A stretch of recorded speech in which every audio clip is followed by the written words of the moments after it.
technically, despite having the most wins in both the AL and all of Major League Baseball, 52 of them for New York, no longer the best winning percentage. You expect your front offices to hit that gas pedal when it comes time to get a better team on the field post All-Star break, because the one thing that you know from the Yankees and the Orioles is what, Ben? You're going to fight with each other throughout the stretcher, and you want home field advantage.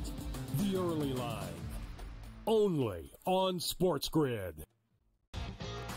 You know, this guy is the mad scientist. I mean, he's all about green density. So in my mind, I feel like he's going to have the green speeds dialed in, and the angles he needs to land them and all that sort of stuff. I feel like he's going to be a good spot and playing the course well. And he's going to be hitting less club into a lot of these par threes too. So I just, we're talking about using a live guy. I love Bryson this week. I'm riding with Bryson. Only on SportsGrid.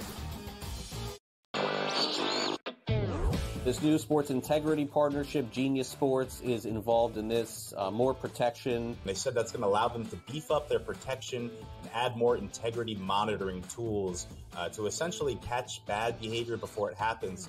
This comes, obviously, after a just ton of scandals we've had across sports betting lately, whether it's the MLB umpire, Pat Hoberg. Newswire, only on SportsGrid.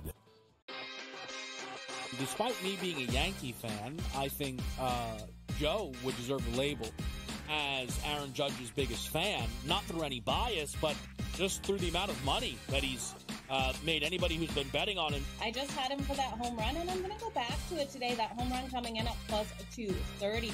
Max Fried here, while he has been strong, this is Aaron Judge. GameTime Decisions, only on Sport.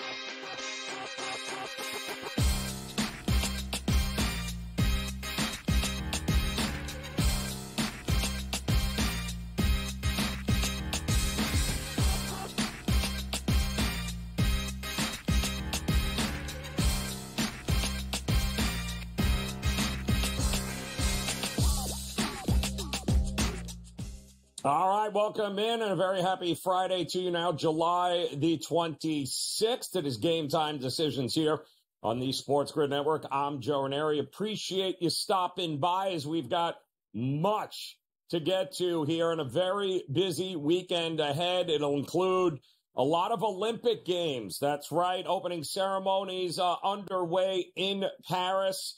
And, of course, overnight, the festivities will begin. We'll have plenty on what you need to know and who might be the gold medal winners coming up over the weekend. We've got a lot of Olympic talk straight ahead. We also have a ton to get to in Major League Baseball. And why is that?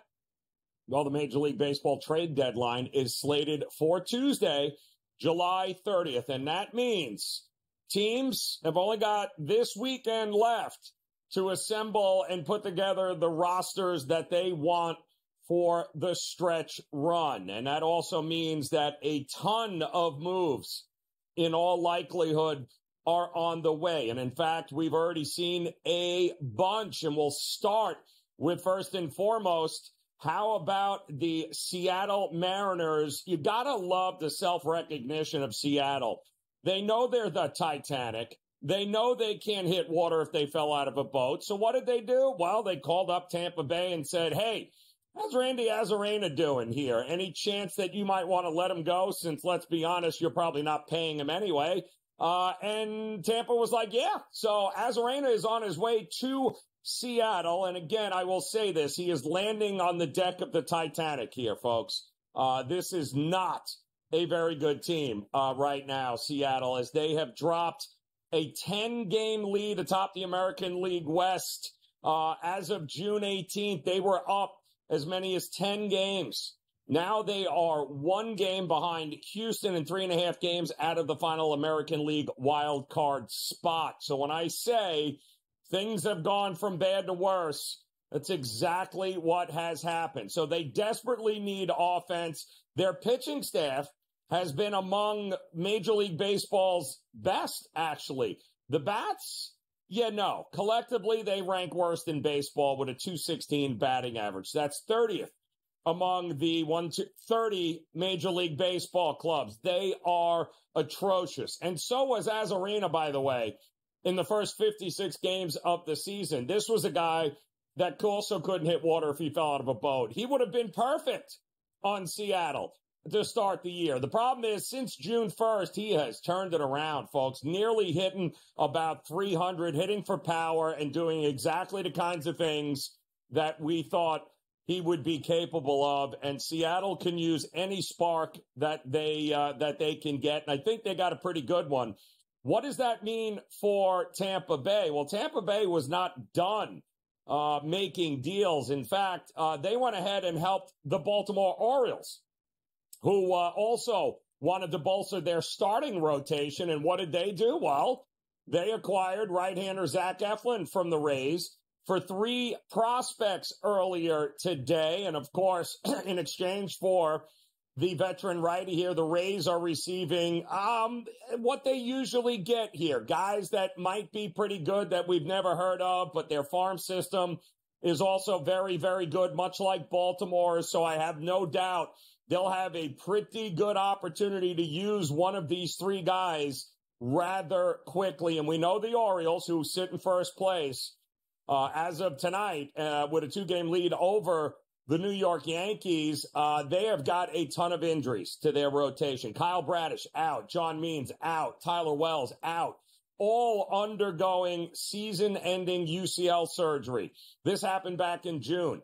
They have had not a whole lot of great fortune over the last couple of weeks. In fact, 8-10 so far is what they are in July, and this rotation has pitched to a collective 5.54 ERA this month. That is the 4th highest in Major League Baseball. On the flip side, Eflin, what is he going to bring? Well, he's going to bring solid numbers and a solid back-end starter to a organization here that absolutely needs to help. Don't forget, this was a pitcher in Zach Eflin who's unfortunately had to deal with some injuries in his career, but he was part of the 2022 Philadelphia Phillies team that reached the World Series. And he is a guy that I absolutely think can help the Baltimore Orioles. It's not going to be flashy, but down the stretch, I think he's going to make an immediate impact here for this team. And don't forget, I'm not crying a river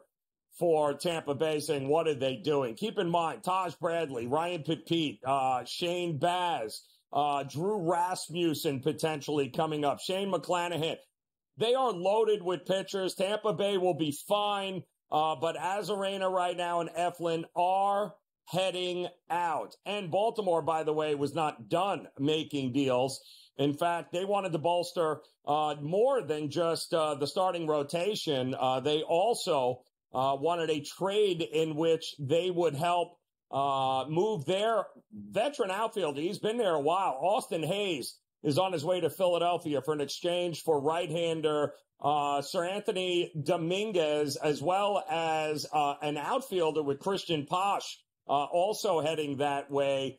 And it's ironic, you don't often get 2 of the top teams in Major League Baseball like the Orioles and the Phillies doing business this time of year, but that's exactly what you've got. You've got the O's sitting atop the American League East. You got the Phillies sitting atop the National League East. And I don't know that the Orioles are done. I didn't know if they would be all that active into trying to go get like a Tariq Skubal, but I do think they realize the need for quality, middle of the rotation, back end rotation kind of guys. I think they got that with Eflin. And of course, the one thing we all knew, if you're going to make a run in the postseason in Major League Baseball, the one thing you need is you need depth in a bullpen. And I think they got that with Dominguez, who I absolutely think will help that back end of the bullpen with them. So, and I don't think we're going to be done. I think there is a lot more coming up here. In fact, we are hearing right now that the Mariners, in addition to Arozarena, are still looking for maybe some bullpen help, as well as maybe another bat in the marketplace here. And who can blame them? This is a organization, again, that in the middle of June was up as many as 10 games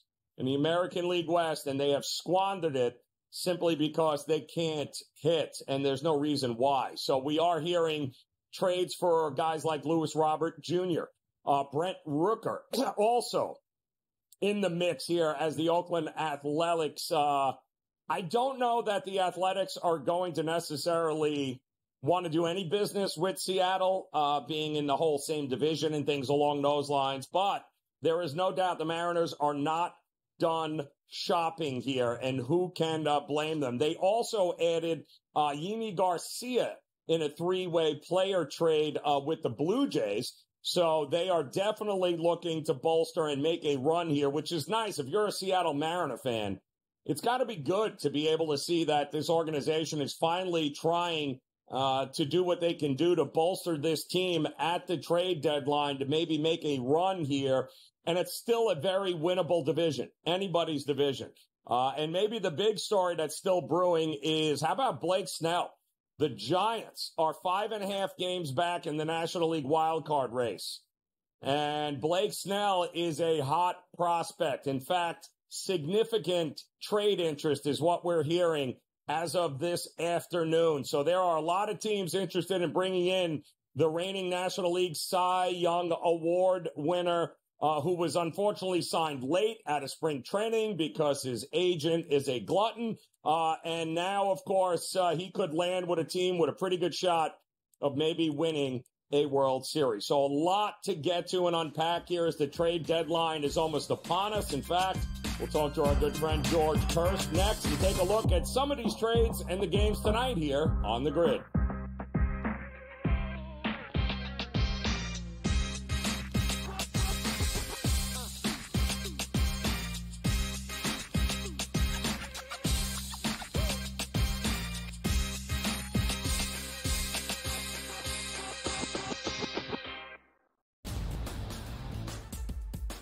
Are there any grave issues that would keep Team USA from winning a gold medal? Should they be minus 430 against the field or whatever the price is right now? Maybe. But am I looking at, hey, Europe as a continent to win the Olympics at plus 500 as an interesting one? They have 5 teams in the Olympics out of the 12. The Early Line, only on SportsGrid. I would imagine if you think the salaries are big now, what kind of salaries are we looking at on an 11-year, $76 billion media rights deal? This deal puts so much more money in the owners and the players' hands. Folks, this is about national media rights. So you're going to have more national appearances. For the Reds, and I think those... Only on SportsGrid. You mean to tell me Kevin Durant could just get a free trip and Jaylen Brown telling y'all I can play? Y'all won't put, what they got to get, they will not put Jaylen Brown on the team. They'll give them who get hurt. He's an NBA professional, billionaire, superstar player. I feel like, this is just an opinion, the Olympics should be about Olympians, not about pros that come to represent as Olympians. Only on SportsGrid.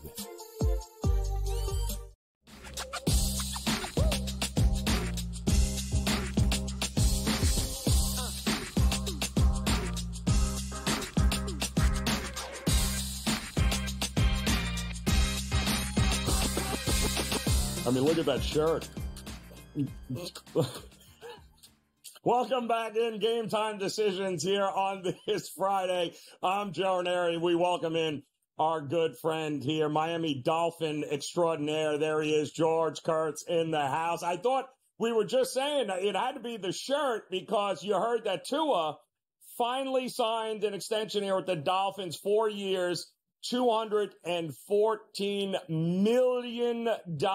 I wouldn't give the guy $2.14, but what do I know? It's not my money, but hey, if you're the Dolphins, what the hell choice do you have? Jared Goff got his money, right? Trevor Lawrence got his money with the Jags. Now Tua gets his money with the Dolphins. That was quite the quarterback class there, right? That whole run, they all got paid. They're all starting quarterbacks, and they will all be trying to make a run at the playoffs and a championship here. In all honesty, though, kudos to Tua. I mean, he got enough. I mean, what is that? About $19 million of concussion, Kurtz? Is that how it works out? Let's say you do the math. Yeah, it seems to be about $19 million per concussion. But what you said there is true. If they're not going to sign him, What are they going to do? I mean, Yeah, I understand. exactly. All right, Tua's probably not going to lead you to a Super Bowl, right? He's probably not that guy. But if you go, same thing with the Cowboys with Dak. If you go away from him, who's your quarterback? Joe, are you starting? Are you trying out? Am I trying out? Who's your quarterback? Is Trey Lance going to quarterback the Cowboys? I mean, what's going to happen here? That's why what's going on here. And now that Tua is signed, I do expect Jordan Love to be the next domino to fall. I think that'll happen sometime over the weekend where he'll sign. He'll get more than Tua, because he theoretically hasn't failed yet. And hell, they probably should have beat San Fran to go to the Super Bowl last year. So he'll get more than Tua. And we'll see. The dominoes keep falling here. I don't know what's going to happen with Dak. I guess Dad Jerry wants to move on from him, which in some ways I understand because Dak can't win you a Super Bowl. I get that, but I keep going back to this. Who will be the Cowboys quarterback next year if you don't re-sign Dak? Are you willing to go through a couple of years at 3-14, if you go to an 18-game season, 3-15, 4-15, 4-30? Are you willing to do that for a couple of years to get a top draft pick and rebuild the team? See, here's the problem with, and I looked at the win total, I believe, for the Dolphins this year. It was 9.5. There was a lot of reporting of turmoil in camp right now because of Tua being very adamant that I'm not showing up, I'm not being a part of this if you don't pay me. And I don't blame them. I don't ever blame a player, especially a quarterback, for wanting to get his. And the Dolphins, in years past, have not exactly been an organization that you can trust, especially when, they want to tank and do those types of things here. But this is not a playoff team as far as I'm concerned. You know why? Because eventually, unless they run the tables, Kurt, and their schedule is much harder this year than it was last year, they're going to have to win a game in sub-freezing temperatures, and Tua is not a guy I'm going to trust going to Kansas City or Baltimore or someplace or Buffalo. The only shot the Dolphins have, I think, with this guy at quarterback is they have to have such an unbelievable regular season and lock up home field advantage throughout the playoffs. That's the only shot they got as far as I see. Their schedule, it doesn't seem to be so bad, right? They started Jacksonville, Buffalo, Seattle, Tennessee. I mean, New England, Indianapolis, Arizona. That's 1 and 3. I mean, that's fine. I'll give them better than that. But, Joe, have you looked at their last 6 games? Their last 6 games. Yes, brutal. At Green Bay.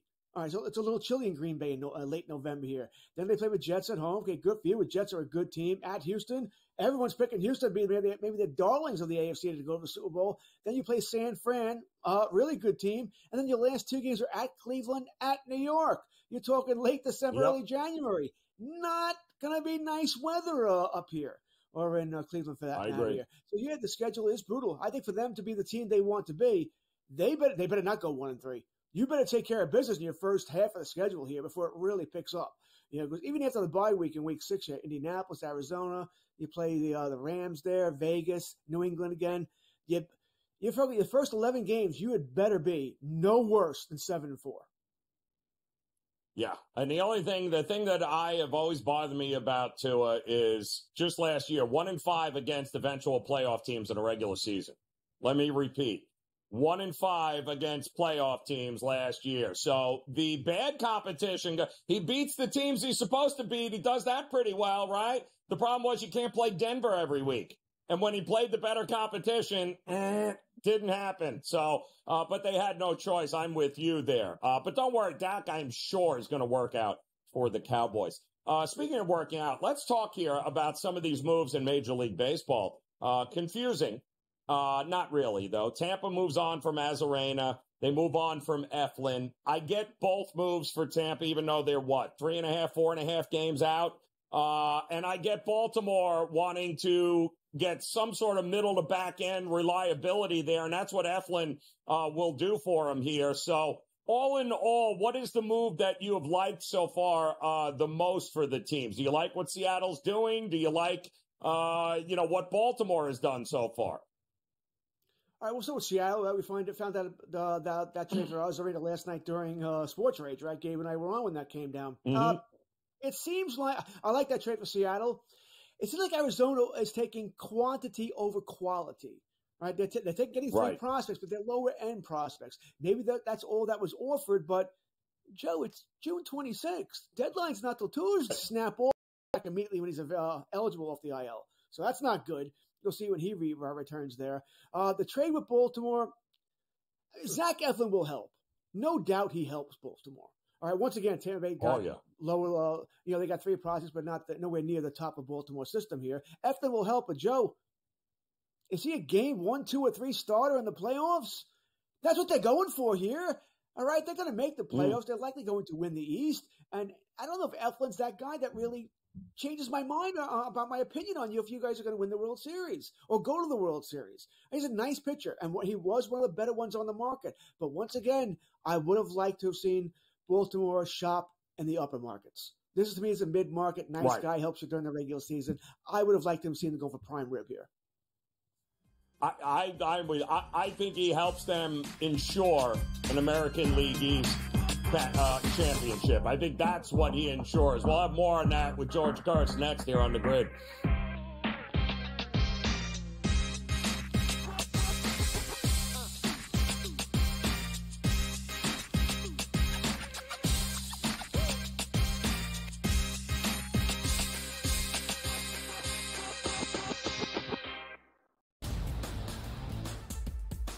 Are there any grave issues that would keep Team USA from winning a gold medal? Should they be minus 430 against the field or whatever the price is right now? Maybe. But am I looking at, hey, Europe as a continent to win the Olympics at plus 500 as an interesting bet? Yeah, because one, they have 5 teams in the Olympics out of the 12. The Early Line, only on SportsGrid. I would imagine if you think the salaries are big now, what kind of salaries are we looking at on an 11-year, $76 billion media rights deal? This deal puts so much more money in the owners and the players' hands. Folks, this is about national media rights. So you're going to have more national appearances than ever. Game Time Decisions, only on SportsGrid. The Pirates also are another team, Matt, that they're not going to sit back at the deadline. But there's only 3 spots for those 6 teams, and we didn't even do the Cubs or the Reds. And I think those teams right now kind of feel like they're hanging around, too. I think you mentioned the Padres. They're a team that I would think can get it together and do enough to get in. But, I mean, yeah, there's no way of knowing those final 2 spots. It's going to just be kind of a mad rush down the stretch. Newswire, only on SportsGrid. You mean to tell me Kevin Durant could just get a free trip and Jaylen Brown telling y'all I can play? Y'all won't put what they got to get. They will not put Jaylen Brown on the team. They'll give them who get hurt. He's an NBA professional, billionaire, superstar player. I feel like this is just an opinion. The Olympics should be about Olympians, not about pros that come to represent as Olympians. Only on SportsGrid.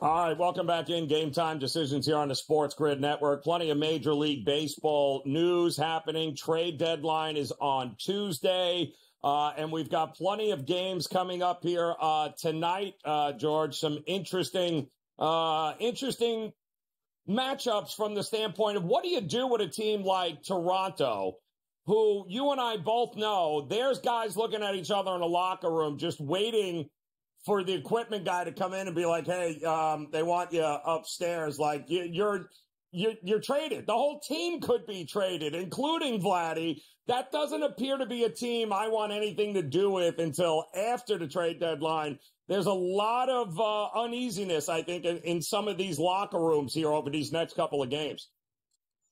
Absolutely. I mean, these guys are human beings. I think Kikuchi is going tonight. Didn't he already say goodbye to the fans after his last start? I think he thought he'd be gone already. That's correct. I think he will be traded by Tuesday, certainly, right? There's almost no doubt here. Now, the Jays came out and said they don't want to trade Bassett and Gausman. I don't know if they're telling the truth or if that's just trying to get the price up. We don't want to trade him, but give me a good enough price, I'll move him here. Same thing with Guerrero. I don't know if Bichette gets dealt because he's hurt here. So we'll see what they do here. But, yeah, I think the Blue Jays are moving on from several players here. And like I said, I guess this will be Kikuchi's last start tonight. I do not see him in a Toronto uniform past Tuesday.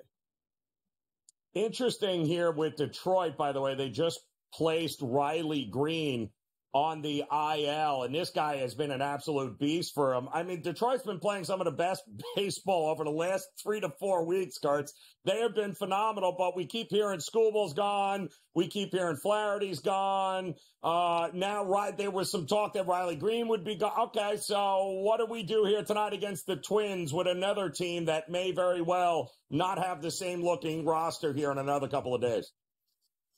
Yeah, I wasn't going to touch this game until I saw Green go on the IL. I'm like, all right, they're probably not going to hit tonight. Let's go with the Twins. All right, we'll take Pablo Lopez. I think it was -6 on the run line, if I remember correctly there. So we took that. Twins are the better team. And, boy, I don't see Scooble being dealt, by the way. I don't think we were talking about during the break here about how, Louis Roberts going to command an arm and a leg in a deal. I mean, Scooble's arm, leg, head, body, firstborn, everything. So I don't think he moves here. I think they'll listen, which is fine. You're doing your job as a GM. You should listen here. But I don't think he gets dealt here. But Flaherty, who I actually thought might end up back with Baltimore, by the way. Flaherty, I think, will be moved by the Detroit Tigers. What are we doing here with the Yankees and Red Sox tonight, getting ready to do battle?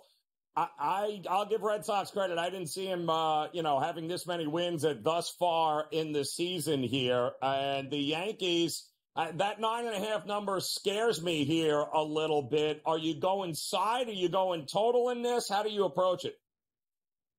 Well, I'm taking the Red Sox, right? And listen, you're betting on the Yankees. Good luck to you. What do you want me to tell you? I can't give you one reason to bet on the Yankees. Nestor Cortez is pitching tonight. He's been lousy on the road, right? Plus, he's a left-hander in Fenway. I know Bello hasn't been great, but the Yankees can't hit anybody, all right? And when they do hit him, by the way, they can't drive anybody in. Well, they have 38 base runners and 4 innings against Manaea last night, but they can't drive these guys in. And the night before, I think they were 1 for 9 with people in scoring position. So it's tough to take a Yankee total over or the game over because I don't know what the Yankees can do here. So I'm going to take the Red Sox team total over as well here. So give me the Sox, give me the team total over here. I think they win the game. The Yankees could score some runs certainly here, but it's not like they played well against Boston this year. They have not, especially in Fenway. I think they won the first game. They got trounced the last 2. A lot of that was because the Red Sox were running wild on the Yankees. They probably can't do that this weekend as Trevino, I have no arm, is on the IL. But the Red Sox are playing better than the Yankees are. I don't care how many runs they lost by in Colorado on Wednesday. Let's be real. That 9.5 is a little iffy to me as well here because I do like the Red Sox bullpen, and we all know the Yankees can't hit. Also, by the way, congratulations reunion with James Paxton back to the Red Sox earlier today when the Dodgers designated him for assignment because they got Kershaw and everyone else back now. So Paxton's like bye bye. Well, he goes back to old familiar with the Red Sox here, a team he knows very, very well. And how about the Kansas City Royals here tonight? You expecting runs in this one? Hendricks is killing me. I know this guy's terrible. We know he's had such a resurgence here. That being said, the Royals are going to get him tonight. So, yes, I'm on the Royals tonight to beat the Cubs. Cubs are another team, by the way. We know they're not adding. You wonder if that team, their heart is really in the game. Bellinger could be moved here, a couple other players there. We'll see what the Cubs can do tonight. But give me the Royals and the team total over. 4.5, I think, on that one. Singer going tonight for the Kansas City Royals. So plenty of baseball here. And Craig Counsell, aren't you excited that you left the Brewers to go to the Cubs? He's got to be ecstatic. George, we appreciate it. As always, my man, Game Time Decisions. More Major League Baseball talk coming up next year on the Grid.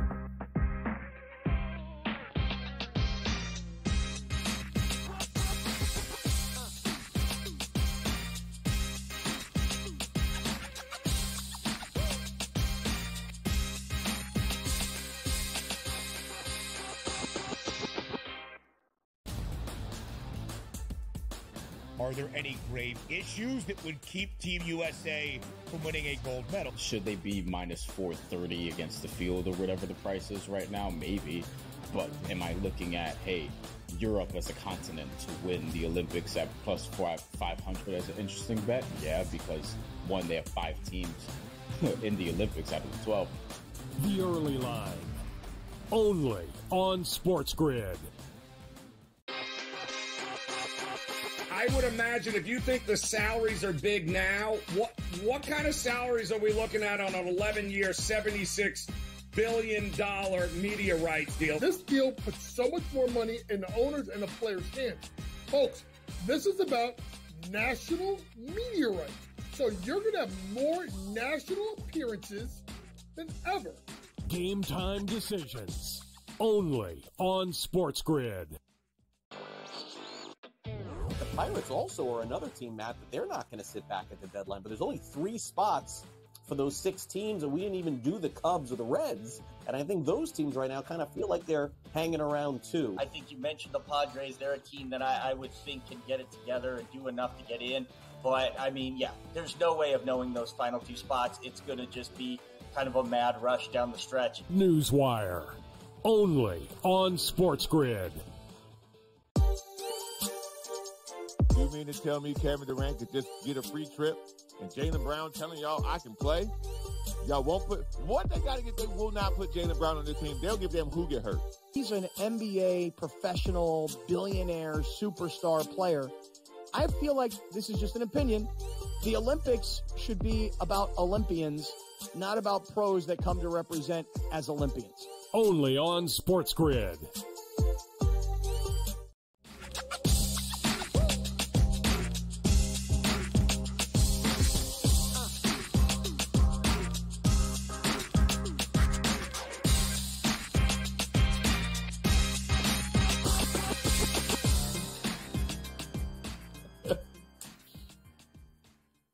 All right, welcome back in here. Game Time Decisions on the SportsGrid Network. A very happy Friday to you. Joe Raineri getting ready for what is no doubt going to be an epic last couple of weeks here, or the next at least 3 weeks. We've got Olympics opening ceremonies here tonight. That'll kick off overnight. Plenty of coverage here on the SportsGrid Network. We'll keep you abreast of everything there. Trade deadline, Major League Baseball up in a couple of days. We're less than a week away from the Hall of Fame game. Welcome back.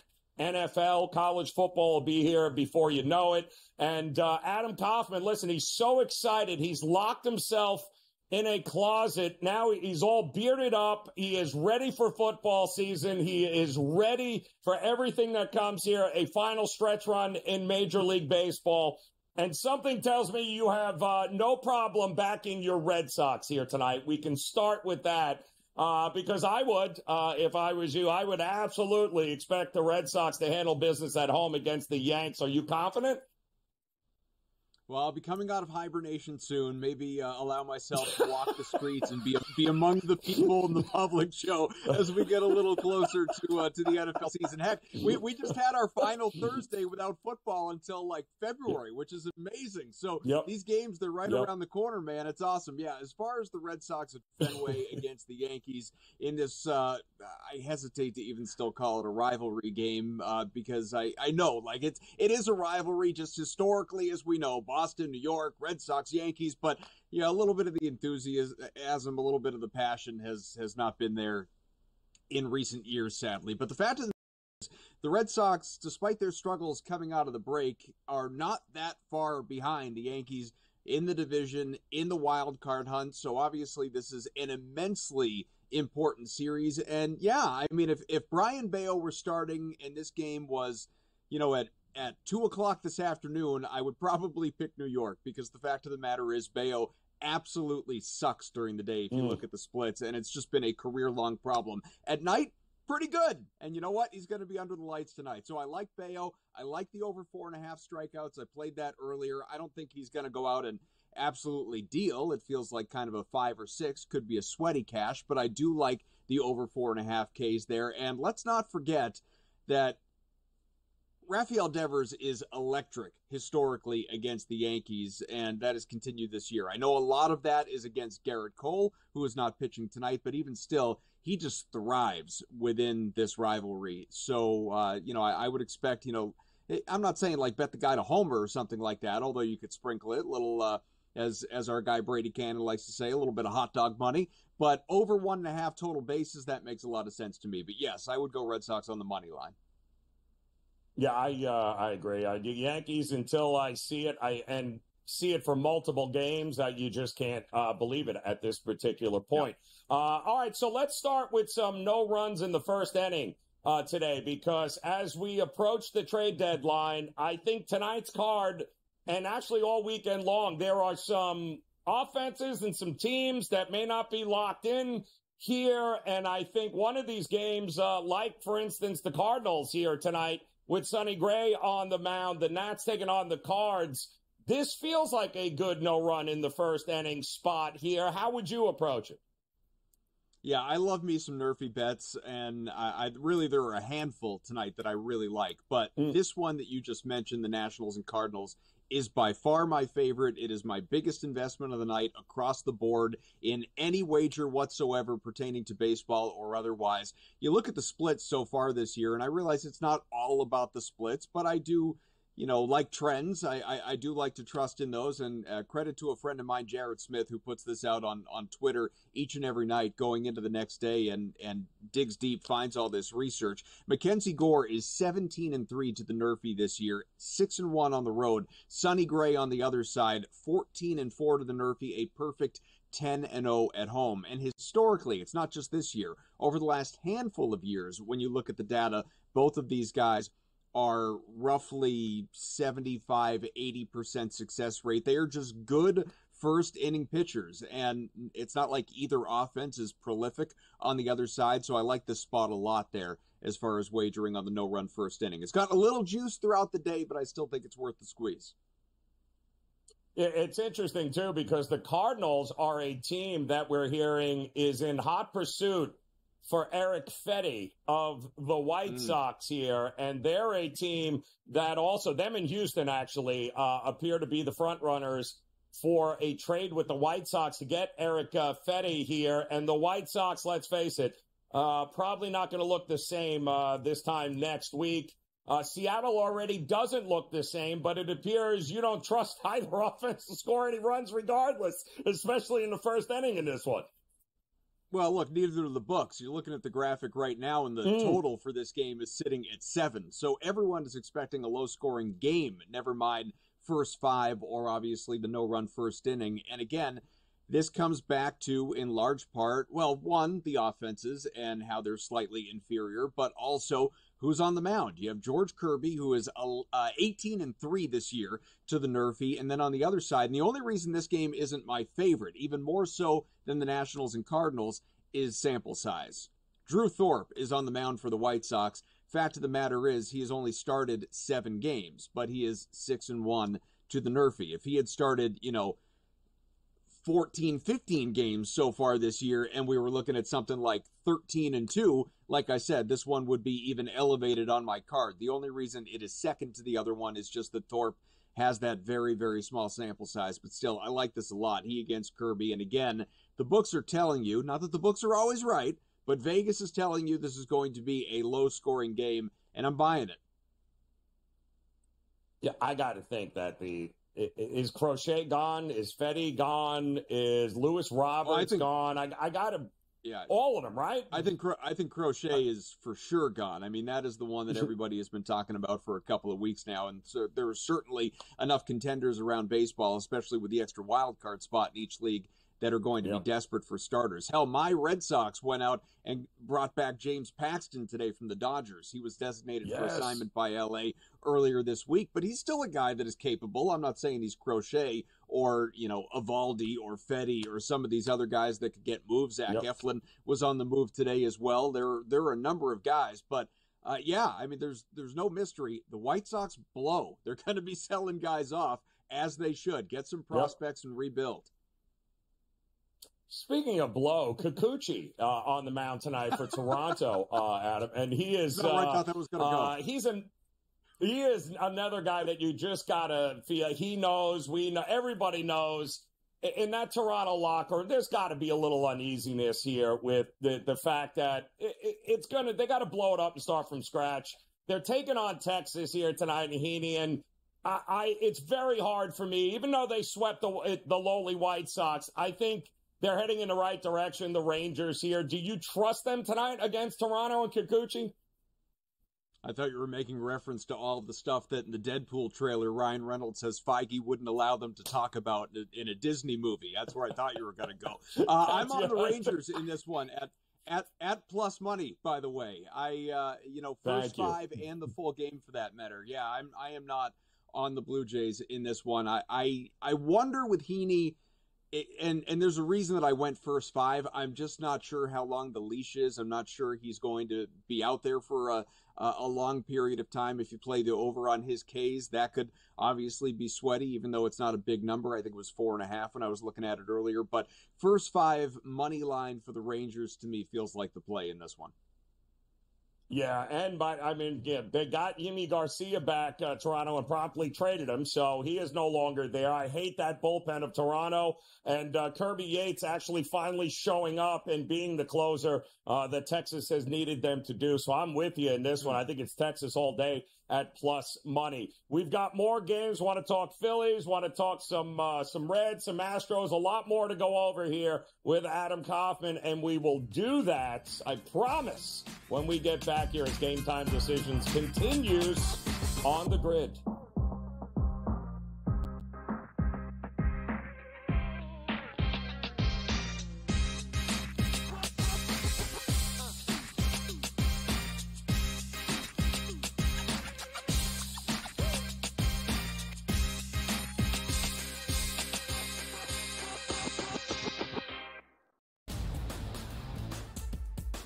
Are there any grave issues that would keep Team USA from winning a gold medal? Should they be minus 430 against the field or whatever the price is right now? Maybe. But am I looking at, hey, Europe as a continent to win the Olympics at plus 500 as an interesting bet? Yeah, because one, they have 5 teams in the Olympics out of the 12. The early line. Only on SportsGrid. I would imagine if you think the salaries are big now, what kind of salaries are we looking at on an 11-year, $76 billion media rights deal? This deal puts so much more money in the owners and the players' hands. Folks, this is about national media rights. So you're going to have more national appearances than ever. Game Time Decisions.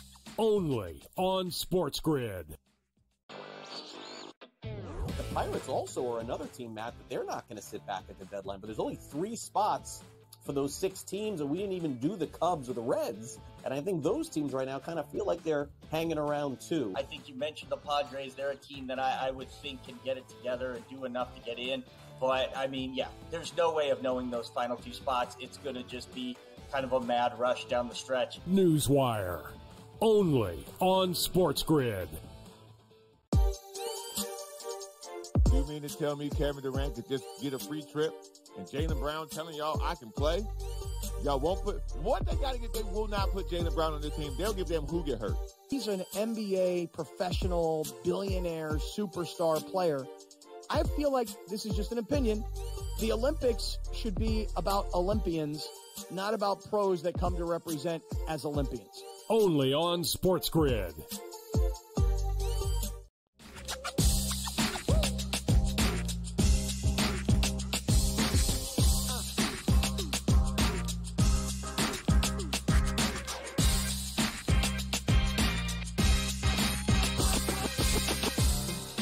Which one, Twins? All right, welcome back in here. Game Time Decisions on the SportsGrid Network. Joe Raineri alongside Adam Kaufman here. We've got a couple of games underway right now. First pitch of the Twins and Detroit Tigers goes over the fence there for Byron Buxton. Make that 2 balls that have just gone over the fence in the first inning for the Twins. They are up 2-0 now over the Detroit Tigers. We also have the Phillies and Christopher Sanchez on a mound taking on the Guardians, who somehow have forgotten their bats after the All-Star break here. Did you like the Phillies or the Twins? Who were you looking at in these 2 games early on? Both. I'm on the money line for both of those teams. I have a first 5 money line play on Minnesota, as well as the over 4.5 first 5 play in that game. So 2 is a good start, top of the first, obviously.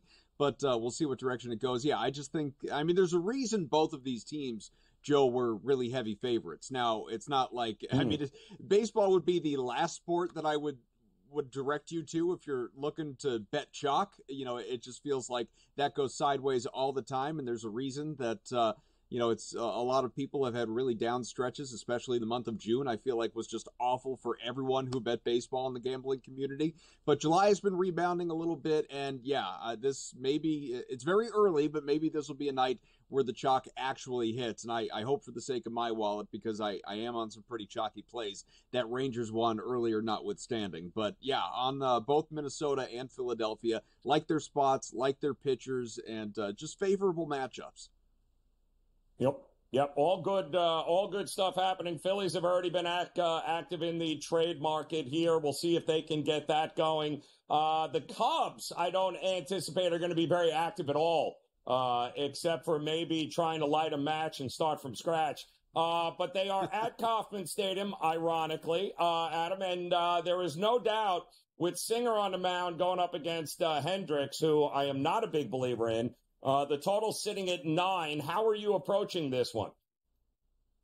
To say that you are not a big believer in Kyle Hendricks is about the nicest way you could possibly. That's like something like his wife would say he's not a big believer in him. The rest of us can say this guy is an albatross and belongs in the minor leagues. He has been just a stain on the backside of that uniform all throughout this season. It's awful. The numbers are awful. I am all over the Royals in just about every way in this one. I played the money line, the first 5 money line. I played the first 5 result as well because, I just think, again, it's not like he is incapable of a good start and that Brady Singer, couldn't soil himself, but Singer is generally throwing the ball much, much better. He has been striking out guys with decent regularity of late, so I do like his over 4.5 strikeouts. I could see him getting to 6, maybe even 7 in this one, but the reason that I came back to first 5, and again, I have a full game wager as well, but a bigger wager on the first 5 is because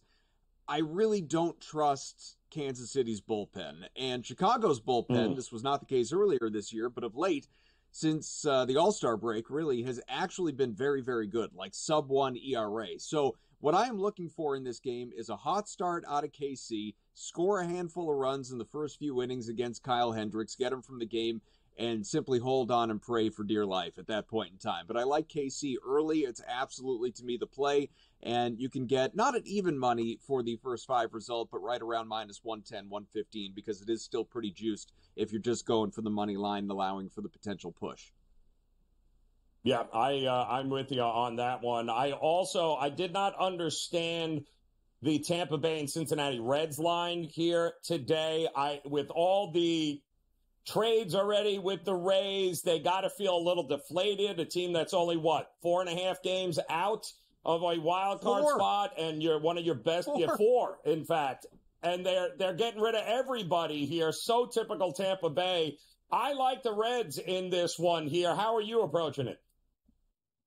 So I am on the Reds as well, and I don't know if it's, I do like Lodolo, but I don't know if it's honestly more of a belief in Cincinnati as much as it is a fade of Tampa Bay, to your point. Right. I just think that team, they could come out angry and want to stick it to the front office for some of the moves that have been made. Randy Arozarena has been having a terrible year, far inferior to what he is typically capable of, as we know. I still believe that, inside of that man lies a good player, which obviously is why anyone wanted to acquire him in the first place. But he is gone, and now Zach Eflin is gone.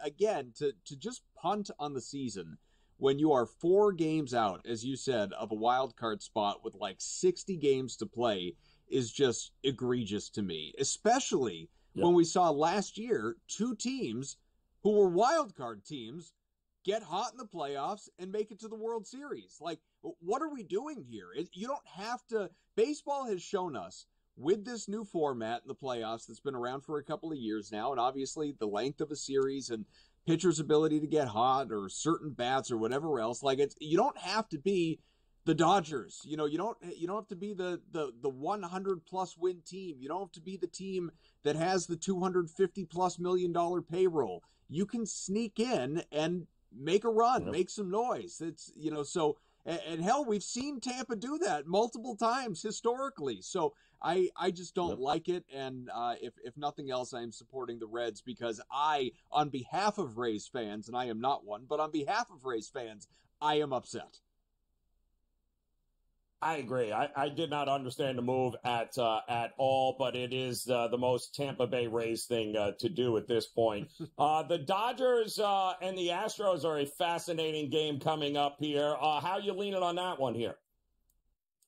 Leaning toward the Astros, just after I praised the Dodgers, obviously, but I am leaning to Houston. Yeah. I think you're getting a good number on it, obviously. We're looking at it right there. You're getting right around minus 130 and, maybe a little bit better depending on where you're looking. But Framber Valdez, he's throwing the ball really well. So is Gavin Stone on the other side. So no disrespect to him. But I just think Houston basically gets the edge for me being at home. The Dodgers, while they are a terrific team overall, they have been, slightly above mediocre on the road. And so I think this is a really good spot for Houston at home. Yeah, I took the first 5 under as well here. I think this is not going to be some sort of crazy wild shootout. I do think this is going to be a lower scoring game early there.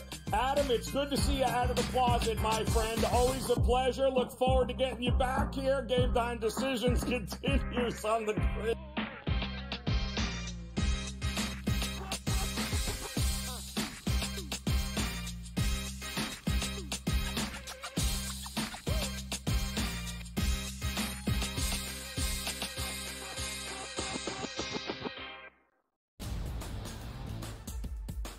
Are there any grave issues that would keep Team USA from winning a gold medal? Should they be minus 430 against the field or whatever the price is right now? Maybe.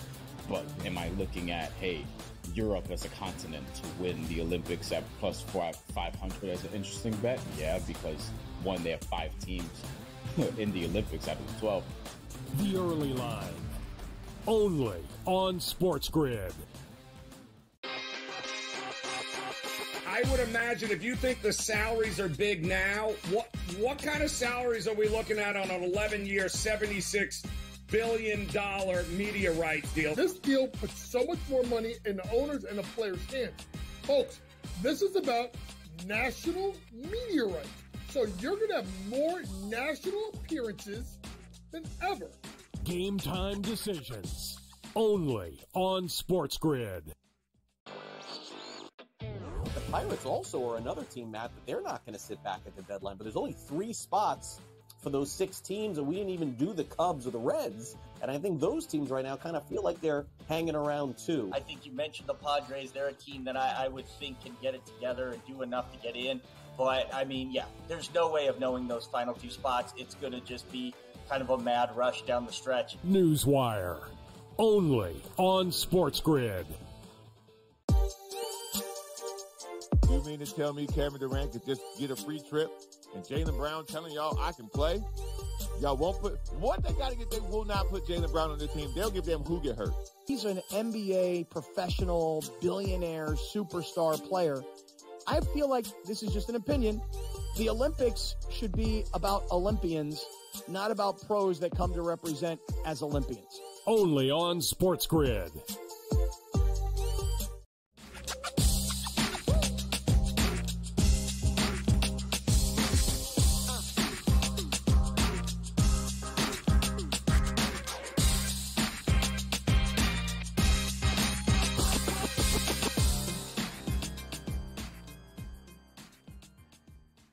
All right, we're back. Game Time Decisions here on the SportsGrid Network. I'm Joe Raineri. Appreciate you stopping by on this, the final Friday here of July. We are less than a week away from the Hall of Fame game. The NFL will be back.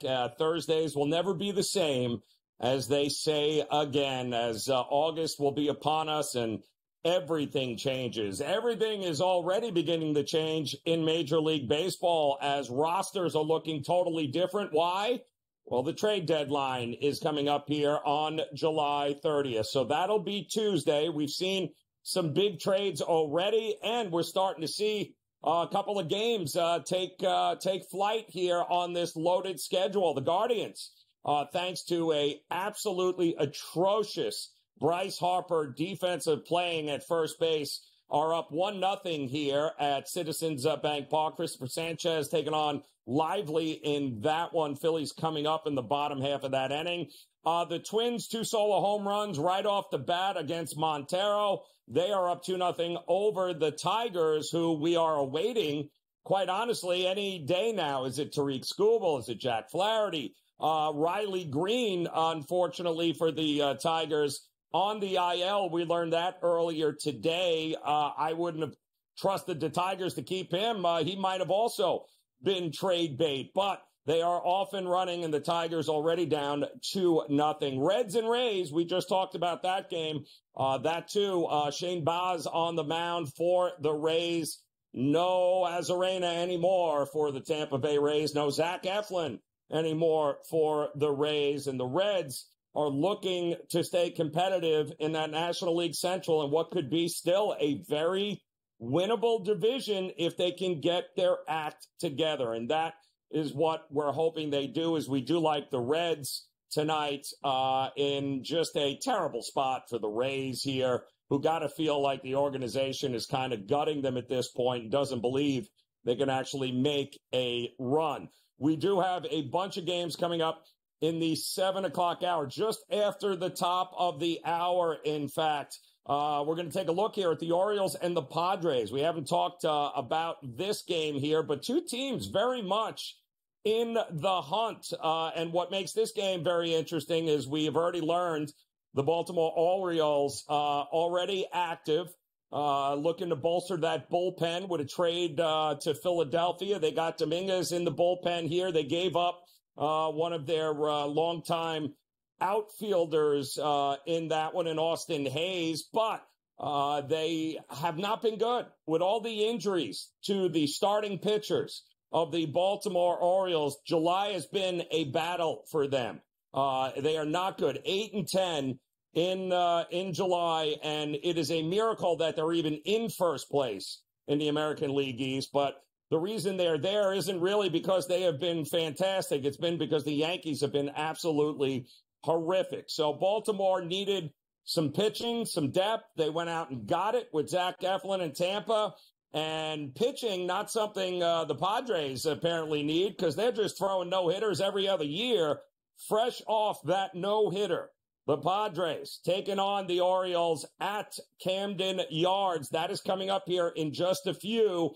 And boy, oh boy, the Padres on a hot streak here. The Orioles, not so much, as they got beat up against the Miami Marlins here. So they'd like to get back on track in this one. I am not sure that's going to happen here tonight. Grayson Rodriguez on the mound for the O's, but maybe some of these trades have gone ahead and added a little bit of life in that locker room. This is a very young team, a 3-3 road trip. They just came out after the All-Star break.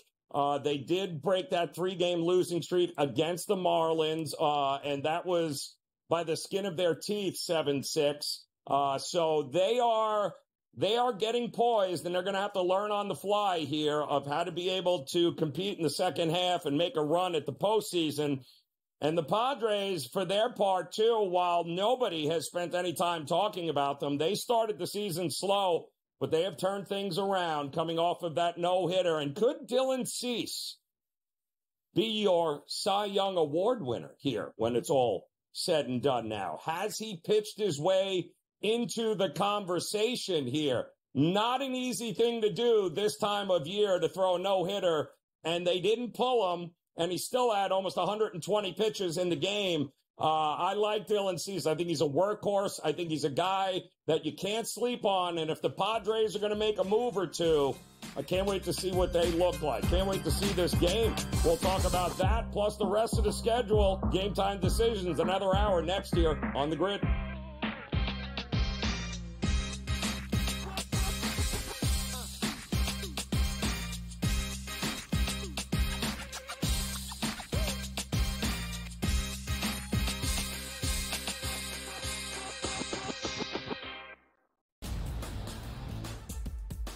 Are there any grave issues that would keep Team USA from winning a gold medal? Should they be minus 430 against the field or whatever the price is right now? Maybe.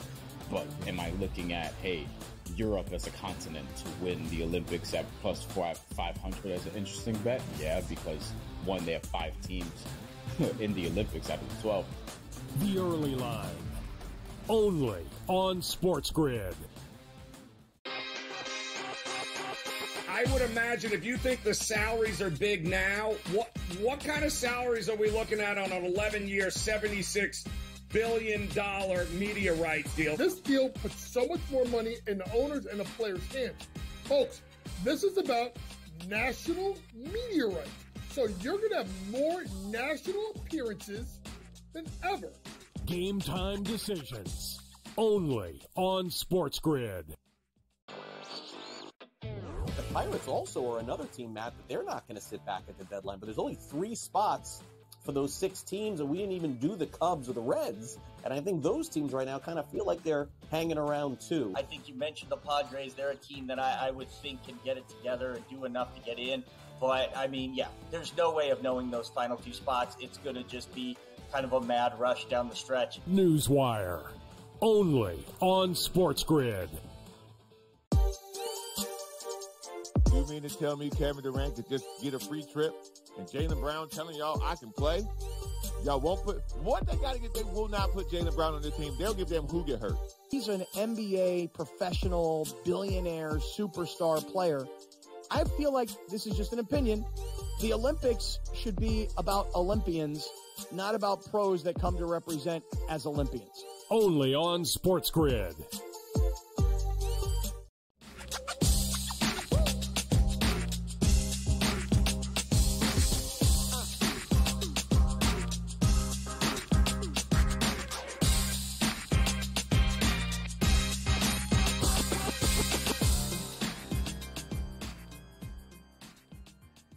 All right, welcome back. Off and running another hour here of Game Time Decisions on this final Friday of July. Welcome in. I'm Joe Raineri. Thanks for making us a part of your day, as we've got plenty of Major League Baseball on tap. The opening ceremonies of the Olympics underway, and of course, sometime in the middle of the night, depending on where you are, we will have Olympic gold medals being dished out here. Plenty of sports getting ready and events getting ready to take place here starting overnight. I know we've got diving, we've got judo, we've got archery. We've got a little something for everything over the next 2.5, 3 weeks. And of course, we're all waiting for Team USA and the men's basketball to see if they can bring home Olympic gold. But there are certainly going to be a few countries that might want to stand in their way. We've got trades left and right, rumors flying as the trade deadline approaches here for Major League Baseball. We've already seen a handful of teams make some moves, contenders like the Phillies, like the Tampa, or like the Seattle Mariners, like the Baltimore Orioles, like the Tampa Bay Rays, who, by the way, are underway in the first inning at home, taking on the Reds after learning over the last couple of days that they lost one of their best players, their staples. Randy Arozarena is now a Seattle Mariner. And then, of course, they learned a little while ago that Zach Eflin, one of the mainstays in that starting rotation, well, he's not there anymore either. The Rays sitting just 4 games out of a wild card spot. And the organization has decided that, yeah, we don't need any of these guys. So going to be an interesting one at the Trop here tonight. The Reds already got 2 on the board off of Shane Baz. They're heading to the bottom of the first there. And the Reds have Nick Lodolo on the mound. We were talking earlier about the Padres and the Orioles. The Orioles doing what they need to do. Not a big splash, but certainly getting Zach Eflin in a depleted starting rotation is a huge move.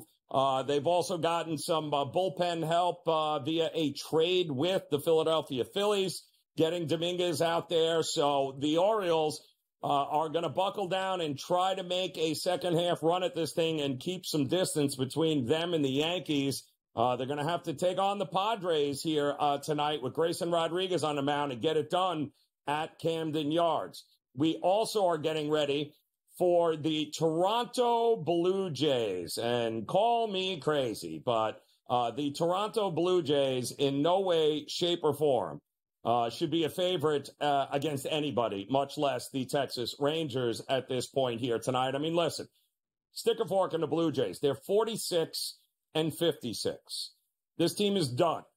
It's already been rumored that Vladdy Guerrero Jr. probably on his way out. Springer probably not going to be there. Everybody who's anybody on the Toronto Blue Jays is up for sale. Why? Because this team stinks. And the core of this team, it just ain't working. And you got to think that's a lot of animosity in the locker room, a lot of uncertainty. The Blue Jays are not a team I want to look at. In the meantime, you've got the Texas Rangers, who have come out of the break here dealing. They have won 5 straight. They just swept, and I get it. It's the White Sox, like beating a AAA team. But you got to win those games. And they are still very much in the hunt here, I think, in the American League West. They've got Andrew Heaney on the mound, who has won 3 of his last 4 games, and he's pitched really, really good, allowing only 4 earned runs over those last 4 games. In fact, he has been really dealing. 1.61 ERA in those starts. Certainly has an advantage over Kikuchi, who, let's face it, Kikuchi's dealing with a 6.11 ERA in his last 7 starts. He, too, in all likelihood, not going to be on this team come next week. So I do think this is a great spot at plus money to look to back the Texas Rangers, who are very much still in this. They've got work to do, but they know it. We also have the Atlanta Braves in what was one of the most disgusting losses you will see in a very long time. As if I didn't know any better, I would say Ramon Laureano might have bet on the Mets last night. That sequence of events in the top of the 10th and bottom of the 10th was just a bad day for Laureano and the Atlanta Braves. They are going to look to bounce back here tonight. But the Braves and the Mets, if I would have told you this 2 months ago, that the Braves and the Mets at this point would have almost the same record, with the Mets only having 1 more loss, you probably would have laughed at me and had me committed. Well, guess what? That's where we're at. That is how bad it has gone for the Braves, and that is how good it has gone for the Mets here. And right now, the Braves are not good at all here. There is a big difference in the direction and the trajectory of these two teams. I think the Braves continue to be overrated. I think they continue to be overpriced like they have been. I don't think the Mets are getting any respect, but you know how the New York Mets have turned things around, I'll tell you, is because they had no business winning that game last night, and they ended up winning it. So when you get the momentum and you get the breaks, I think that's the time you want to look to continue to play the Mets. Charlie Morton on the mound for the Braves. I am not buying it. They have lost 5 straight and still can't hit water if they fell out of a boat. So I do think the Mets, again, are the right side here tonight in this one. Yankees and Red Sox also getting ready to start here in just about 2 or 3 minutes at Fenway Park, and the Yankees are just going, they don't know what to do with themselves here. Well, you can't really do anything if you don't hit. And if the Yankees are going to win this game goes flying over. If the Yankees don't win this game, in all likelihood, this thing is staying under the 9.5 at Fenway. So I'll let you guys decipher which is which. Also, still to come a little bit later in the 8 o'clock hour, and I love this game. It's a game we'll talk about throughout the remainder of this hour with the Houston Astros and the Dodgers in Houston. Good old Framber on the mound for the Astros here. And the Dodgers, well, they've gotten everybody back here over the last week, it feels like, right? Kershaw back in action. It appears that the Dodgers took very good advantage of that homestand they just had after the All-Star break. But now they're on the road against Houston, and the Astros, my goodness, they have done amazing. And at this point, you tell me, are the Astros and their fans just sick and tired of hearing about all of the 2017 cheating World Series, right? Are we pretty much over that? Gavin Stone on the mound here for for the Dodgers. He has quietly been the glue of this rotation. And while Glasnow has been phenomenal, we just saw Glasnow get beat up a little bit coming off the IL. But Gavin Stone has done a really, really good job here. And I think this is going to be a very lower scoring game. 8.5, I think, is what the total is in this one. I'm not buying it. I think this thing is a little lower scoring, certainly in the first 5. But you got to give the Astros credit. They are now atop the American League West thanks to a 41-25 record since the middle of May. Gotta love the Houston Astros. And I would even go as far as to say maybe you lay the 1.5 with the Houston Astros here tonight and get plus 160, 155 in doing so. Just a suggestion. We'll let you know if anything changes on that front. But we do have a couple of updates in the games currently underway. We'll let you know what's happening there. We still got plenty of Olympics to talk about. We've got PGA Tour golf, Live Golf, Olympic golf. We got a little bit for everybody. So come back and join us. Game Time Decisions continues on this Friday on the Grid.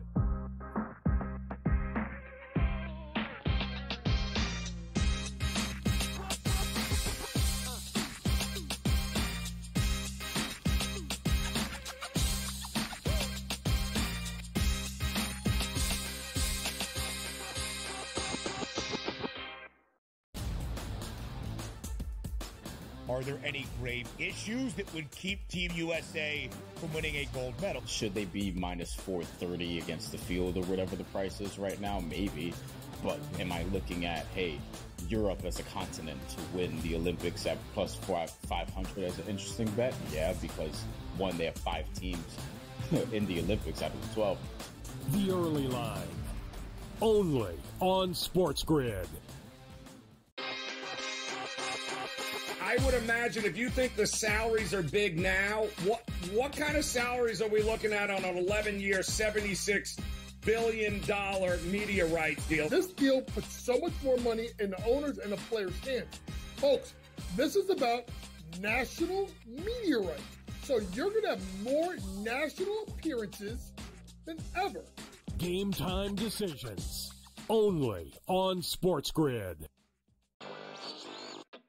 The Pirates also are another team, Matt, that they're not going to sit back at the deadline. But there's only 3 spots for those 6 teams, and we didn't even do the Cubs or the Reds. And I think those teams right now kind of feel like they're hanging around too. I think you mentioned the Padres. They're a team that I would think can get it together and do enough to get in. But, I mean, yeah, there's no way of knowing those final 2 spots. It's going to just be kind of a mad rush down the stretch. Newswire, only on SportsGrid. You mean to tell me Kevin Durant could just get a free trip and Jaylen Brown telling y'all I can play? Y'all won't put what they got to get. They will not put Jaylen Brown on the team. They'll give them who get hurt. He's an NBA professional, billionaire, superstar player. I feel like this is just an opinion. The Olympics should be about Olympians, not about pros that come to represent as Olympians. Only on SportsGrid.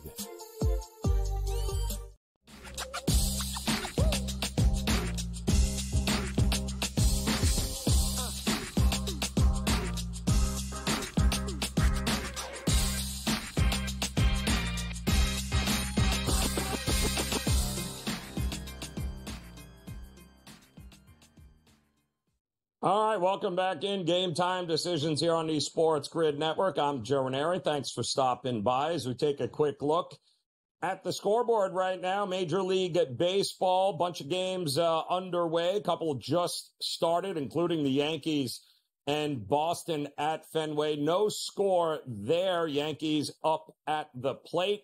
The Yankees went off as a small favorite in this game. Total was 9.5. In the meantime, again, thanks to some atrocious first play defense by Bryce Harper, the Phillies are down 1-0 at home over the Guardians. We have a 3-0 Twins lead over the Tigers still. No score, Orioles, Padres, and of course the Reds still on top of the Rays 2-0. We also have a lot of golf going on here. We've got both tours that, matter and that you can bet on, the PGA and LIV underway. And we're getting ready for Olympic golf. Never thought I'd say that, but yes, Olympic golf with the world's best getting ready to compete here over the next couple of weeks. And nobody knows that better than Brady Cannon. He is in the house. And Brady, we'll start with the 3M Open, which I know you had Taylor Pendrith. No, nobody had Taylor Pendrith. Who are we kidding here? Nobody had Matthew Naismith either. But your thoughts so far on the 3M? It's kind of all over the map here from watching this here today. It really is. And, Joe, it looks like the early-late draw is getting the worst of it. The guys that started early on Thursday and teed off late on Friday, you could get out to a good start early on Thursday, but now late on Friday, they're catching higher winds. It looks like winds are blowing anywhere from 15 to 20 miles an hour, and you're seeing scores are not especially low outside of a guy like Taylor Pendrith, who just looks like he added another birdie. Yeah, added another birdie at 18. Yep. He's now got a 2-shot lead heading into the weekend. So I think if you ended up with guys on your pre-tournament card that went late Thursday, early Friday, that looked like to be the better draw. I was split. I had 2 and 2. And, Tom Hoge, one of the best players in the field, he's going to miss the cut. Adam Hadwin, one of the best players in the field, he's going to miss the cut. Matt Wallace is the only guy I got through to the weekend, and he's been relatively disappointing, really can't get anything going. And you mentioned Pendrith.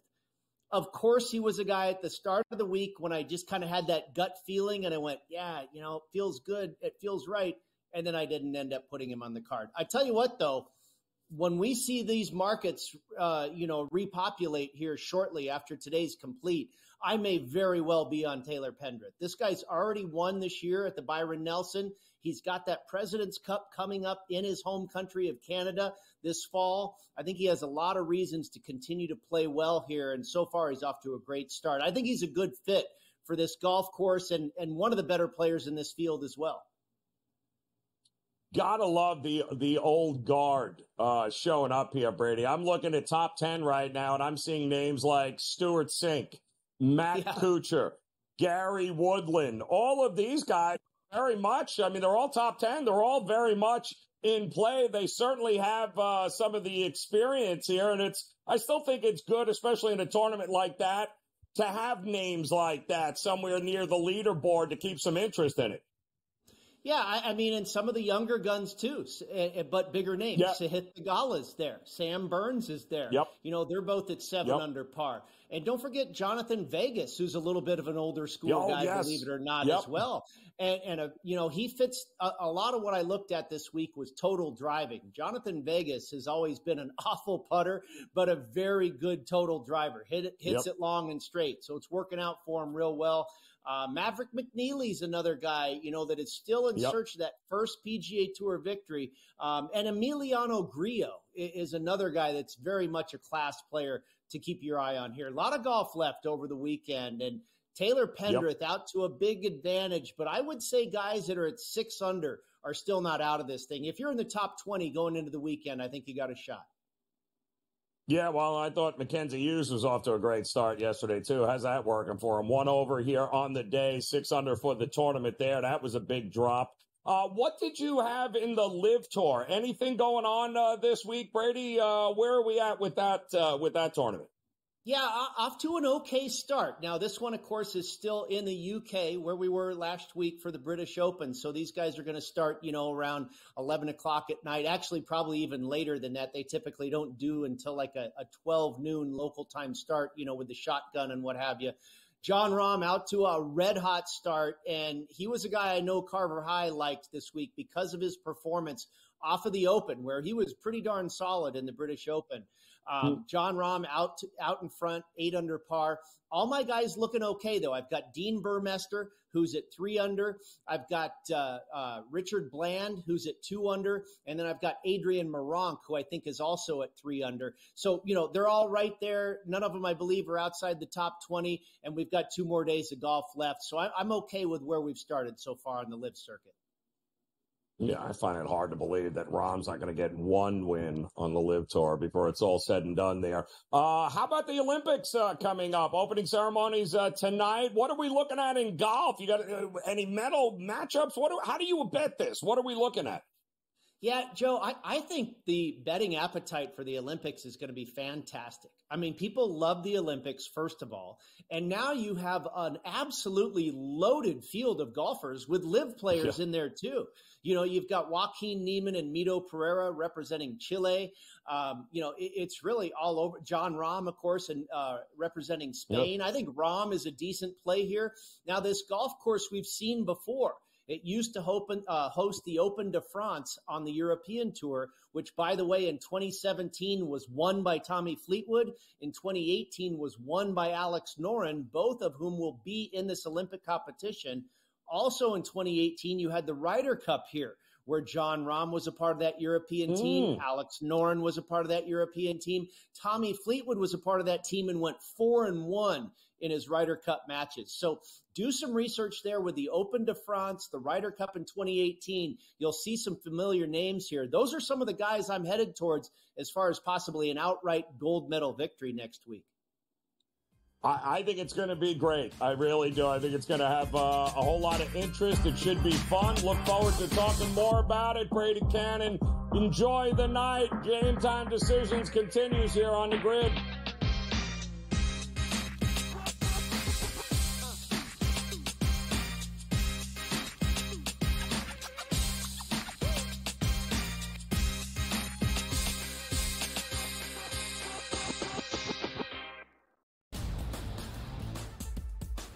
Are there any grave issues that would keep Team USA from winning a gold medal? Should they be minus 430 against the field or whatever the price is right now? Maybe. But am I looking at, hey, Europe as a continent to win the Olympics at plus 500 as an interesting bet? Yeah, because one, they have 5 teams in the Olympics out of the 12. The early line. Only on SportsGrid. I would imagine if you think the salaries are big now, what kind of salaries are we looking at on an 11-year, $76 billion media rights deal? This deal puts so much more money in the owners and the players' hands. Folks, this is about national media rights. So you're going to have more national appearances than ever. Game Time Decisions. Only on SportsGrid. The Pirates also are another team, Matt, that they're not going to sit back at the deadline. But there's only 3 spots for those 6 teams, and we didn't even do the Cubs or the Reds. And I think those teams right now kind of feel like they're hanging around too. I think you mentioned the Padres. They're a team that I would think can get it together and do enough to get in. But, I mean, yeah, there's no way of knowing those final 2 spots. It's going to just be kind of a mad rush down the stretch. Newswire. Only on SportsGrid. You mean to tell me Kevin Durant could just get a free trip and Jaylen Brown telling y'all I can play? Y'all won't put what they got to get. They will not put Jaylen Brown on the team. They'll give them who get hurt. He's an NBA professional, billionaire, superstar player. I feel like this is just an opinion. The Olympics should be about Olympians, not about pros that come to represent as Olympians. Only on SportsGrid.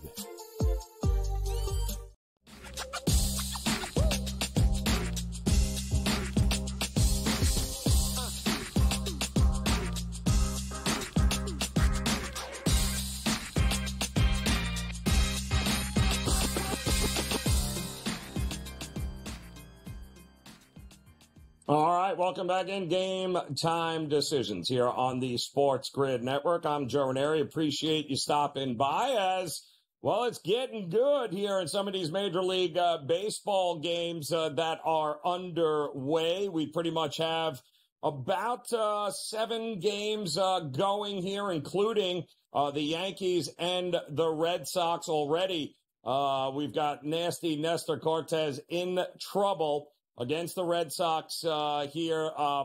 2 on, I believe, just 1 out now after a couple of hits. Yankees, of course, went 1-2-3 in the top of the first, but still no score there at Fenway. We told you it was quick for the Twins to get out in front of the Tigers, and did they ever? But Pablo Lopez has given up now a couple of runs, and just like that, the feisty Tigers are down 1. It's 3-2 in the bottom of the third there. The Phillies have not gotten a hit, by the way, yet.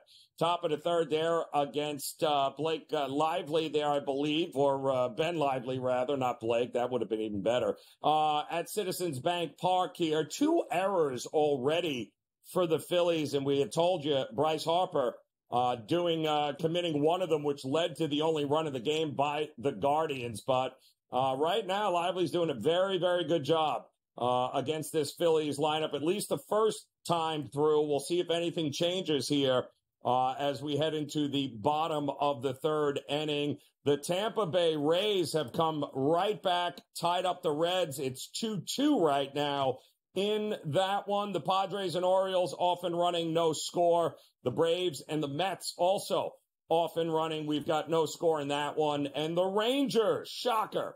And it took, I believe, nearly 30 pitches for Kikuchi to get out of the top of the first inning. It is only 1-0, bases loaded. They were left with bases loaded, the Rangers, but they were able to get 1 run in.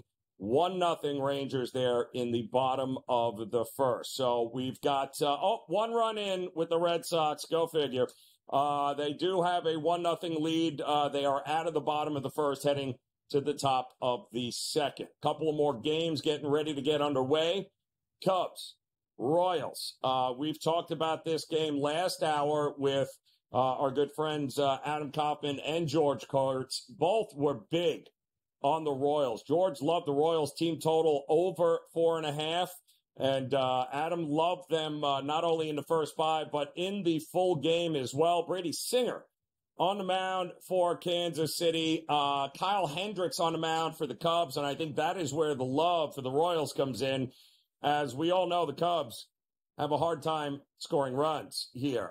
Brady Singer has had some up and downs. He started the year off great. He kind of came back down to earth a little bit here, but he's been very good at home, which is where they are. And, of course, the Royals have been very good at scoring runs at home. So, yeah, I'm all about the Royals in this one tonight as a pretty decent price. And they certainly have the advantage in the first 5, I think. They have the pitching advantage with Brady Singer. And the bullpens, though, for both of these teams are a bit head-scratching. So early or nothing for me. We also have, we talked to you earlier, coming up top of the hour, Dodgers, Astros. Don't forget the Brewers. They got Freddie Peralta on the mound here tonight, taking on Travis Rogers. Now, normally I would say the Brewers at home, but do not sleep on Rogers. This was a guy whose numbers look horrific because he started the year off where I think the Marlins left him out to dry in pretty much every start. He is only 1-9 on the season, but that is misleading.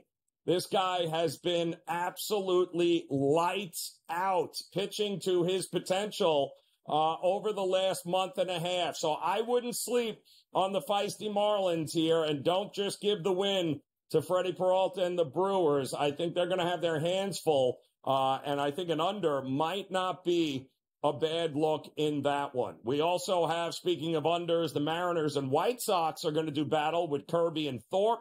Not a bad look there.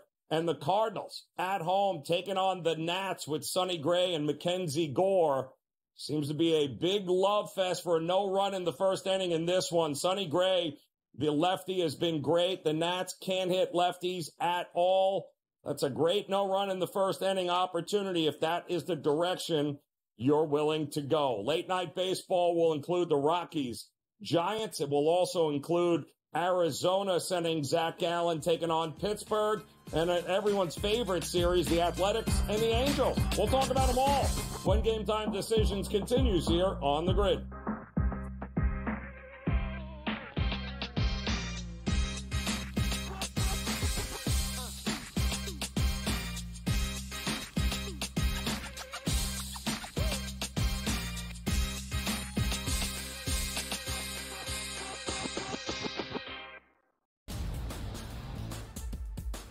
Are there any grave issues that would keep Team USA from winning a gold medal? Should they be minus 430 against the field or whatever the price is right now? Maybe. But am I looking at, hey, Europe as a continent to win the Olympics at plus 500 as an interesting bet? Yeah, because one, they have 5 teams in the Olympics out of the 12. The early line, only on SportsGrid. I would imagine if you think the salaries are big now, what kind of salaries are we looking at on an 11-year, $76 billion media rights deal? This deal puts so much more money in the owners and the players' hands. Folks, this is about national media rights. So you're going to have more national appearances than ever. Game Time Decisions, only on SportsGrid. The Pirates also are another team, Matt, that they're not going to sit back at the deadline. But there's only 3 spots for those 6 teams, and we didn't even do the Cubs or the Reds. And I think those teams right now kind of feel like they're hanging around too. I think you mentioned the Padres. They're a team that I would think can get it together and do enough to get in. But, I mean, yeah, there's no way of knowing those final 2 spots. It's going to just be kind of a mad rush down the stretch. Newswire, only on SportsGrid. You mean to tell me Kevin Durant could just get a free trip and Jaylen Brown telling y'all I can play? Y'all won't put what they got to get. They will not put Jaylen Brown on the team. They'll give them who get hurt. He's an NBA professional, billionaire, superstar player. I feel like this is just an opinion. The Olympics should be about Olympians, not about pros that come to represent as Olympians. Only on SportsGrid.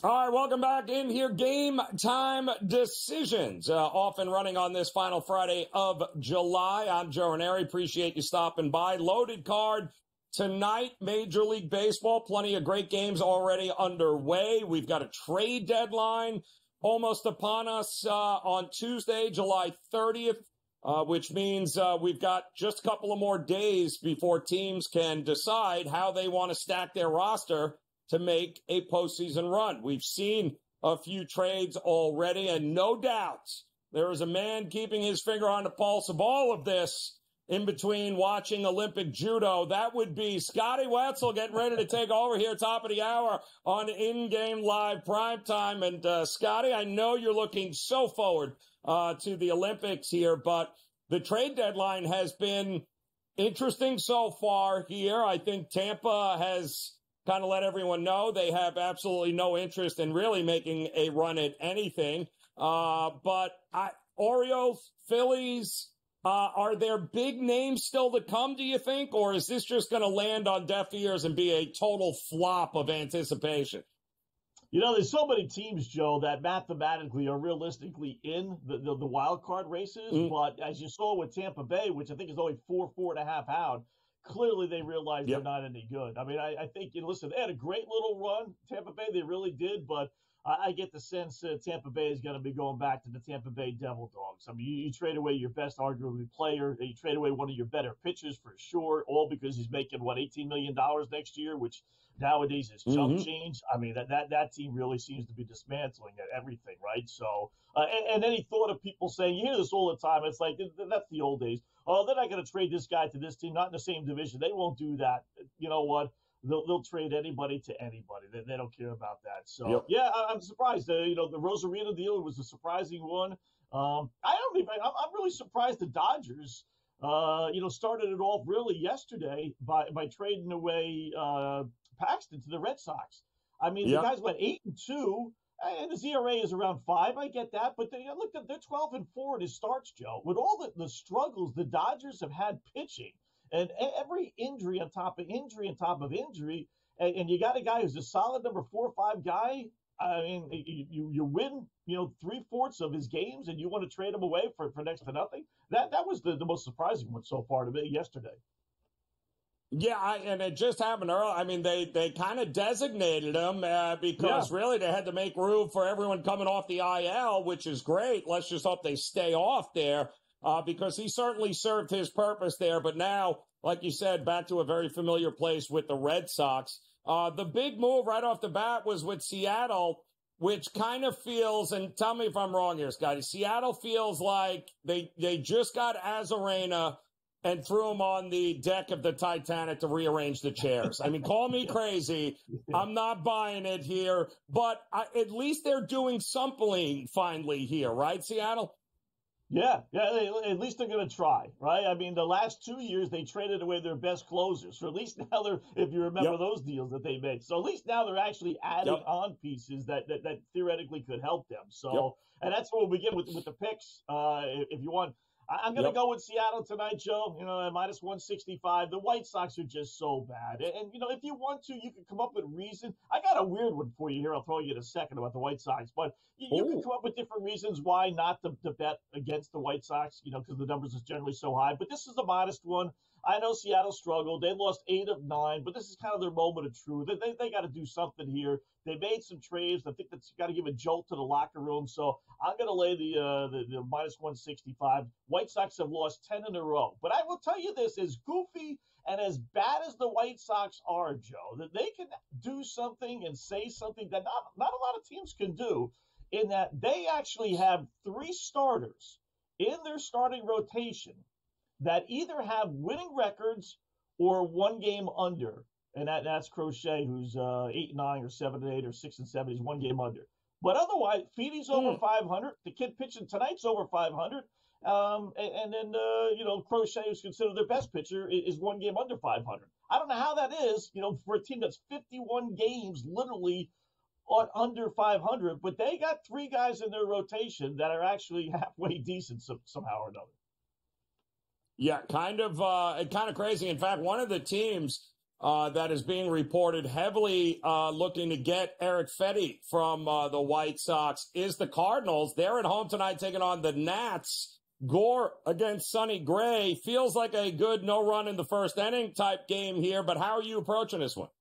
I'm going to go St. Louis, Joe, with this one. That's, you know, they're going back to being the Washington Nationals. You know, these are teams that weren't supposed to be any good. You know, they make their runs, and sometimes they hit September, hit August, you know, late July as we are right now, and it just kind of reality sets in. They've lost 3 in a row. They're 5-9 their last 14. They got no hit yesterday, did Washington. So give me St. Louis at home, minus the 165. Cardinals playing good ball. They're terrific at home. Washington's actually not that bad on the road, surprisingly enough, but I do like St. Louis here at only minus 165. Yeah, I'm with you there. I think, and I think the Cardinals are very much alive for that division still. What are we doing tonight? Late night game. Rockies are in the Bay Area there, taking on the Giants. Harrison taking on Kyle Freeland. As crazy as it is Kyle Freeland's a guy we have to back when he pitches at Coors because he blows on the road. So I can't figure that one out, but how are you approaching this one? Got to go San Fran. You might be able to lay the price there, as you see there, 178. You know, depending on what your number is. A lot of people's it's like 160, 165. So I'll lay the 1.5. I'll give you this. The Rockies, Joe, we know they're awful on the road, right? 14-36, 22 games under 500 on the road. Giants are 28-22 at home. They're pretty good. Oh, by the way, 27 of those 36 losses. So basically 2 out of every 3 come by 2 runs or more. And Kyle Harrison pitching, as you mentioned, for San Fran, he's faced the Rockies twice. Both games in Colorado. He went 7 innings one game, didn't allow a run. He went 5 innings another game, didn't allow a run. 2 games against these Rockies in Colorado, no less. This one's at least in San Fran. No runs, only 5 hits. You got to play San Fran, and I'll take, because of that, I'll go over 4.5 Harrison strikeouts tonight as well. I love it. All right. In preparation for this, I went out and bought a bunch of new number 2 pencils because I know you are about to throw out these crazy no strikeout. Lay it out, man. I got the number 2s ready here. How are we approaching the strikeouts or no strikeout props here? All right. Now, we did hit our one on Wednesday, by the way. So yes. Just for those that think that we hit this one. So We got three different plays. One play is, will both teams combine for less than 3 strikeouts in the first inning? So we're going, or three, well, technically they say, will they get 3 strikeouts? So the answer is no. So we're betting no. We're thinking they're only going to get 0, 1, or 2. We're going to use the White Sox in Kansas City because the pitcher, neither pitcher is really a strikeout guy. And Kansas City has the least strikeouts in all of baseball. So we're going to use Kansas City first inning, no less than 3. And then we're going to pair that with, check that, we're going to use 2 strikeouts or less for that one. Then we're going to pair Colorado San Fran under 3 strikeouts with St. Louis Washington under 3 strikeouts. A $25 bet, we'll just say, pays $19. So basically even money. You got to lay a little juice. And then each starting pitcher to not have a strikeout first inning, Miami, Milwaukee, plus 168. Trevor Rogers stinks for Miami. Freddie Peralta can give you some strikeouts, but I'll take my chances he doesn't. So we're getting good odds on the no for Miami, Milwaukee. I love that. All right, so no strikeouts early in that one. And I like it. No, in the first inning of the Cubs and the Royals, I know you like the Royals in that one there. You're big on the Royals getting it done here. A whole lot more coming up here, which is pretty interesting stuff. Don't go anywhere, Scotty. I broke 2 number 2 pencils writing all of that we'll down. Go over it again. So I want to make sure I got it right when we get back as Game Time Decisions continues here on the grid.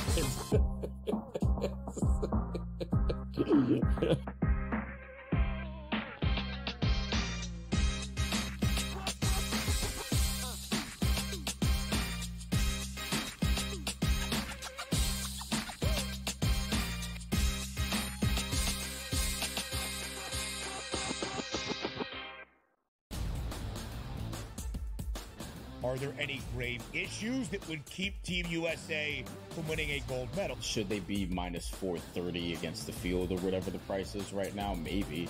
But am I looking at, hey, Europe as a continent to win the Olympics at plus 500 as an interesting bet? Yeah, because one, they have 5 teams in the Olympics out of the 12. The early line. Only on SportsGrid. I would imagine if you think the salaries are big now, what kind of salaries are we looking at on an 11-year, $76 billion media rights deal? This deal puts so much more money in the owners and the players' hands. Folks, this is about national media rights. So you're going to have more national appearances than ever. Game Time Decisions. Only on SportsGrid. The Pirates also are another team, Matt, that they're not going to sit back at the deadline. But there's only 3 spots for those 6 teams, and we didn't even do the Cubs or the Reds. And I think those teams right now kind of feel like they're hanging around too. I think you mentioned the Padres. They're a team that I would think can get it together and do enough to get in. But, I mean, yeah, there's no way of knowing those final 2 spots. It's going to just be kind of a mad rush down the stretch. Newswire. Only on SportsGrid. You mean to tell me Kevin Durant could just get a free trip and Jaylen Brown telling y'all I can play? Y'all won't put what they got to get. They will not put Jaylen Brown on the team. They'll give them who get hurt. He's an NBA professional, billionaire, superstar player. I feel like this is just an opinion. The Olympics should be about Olympians, not about pros that come to represent as Olympians. Only on SportsGrid.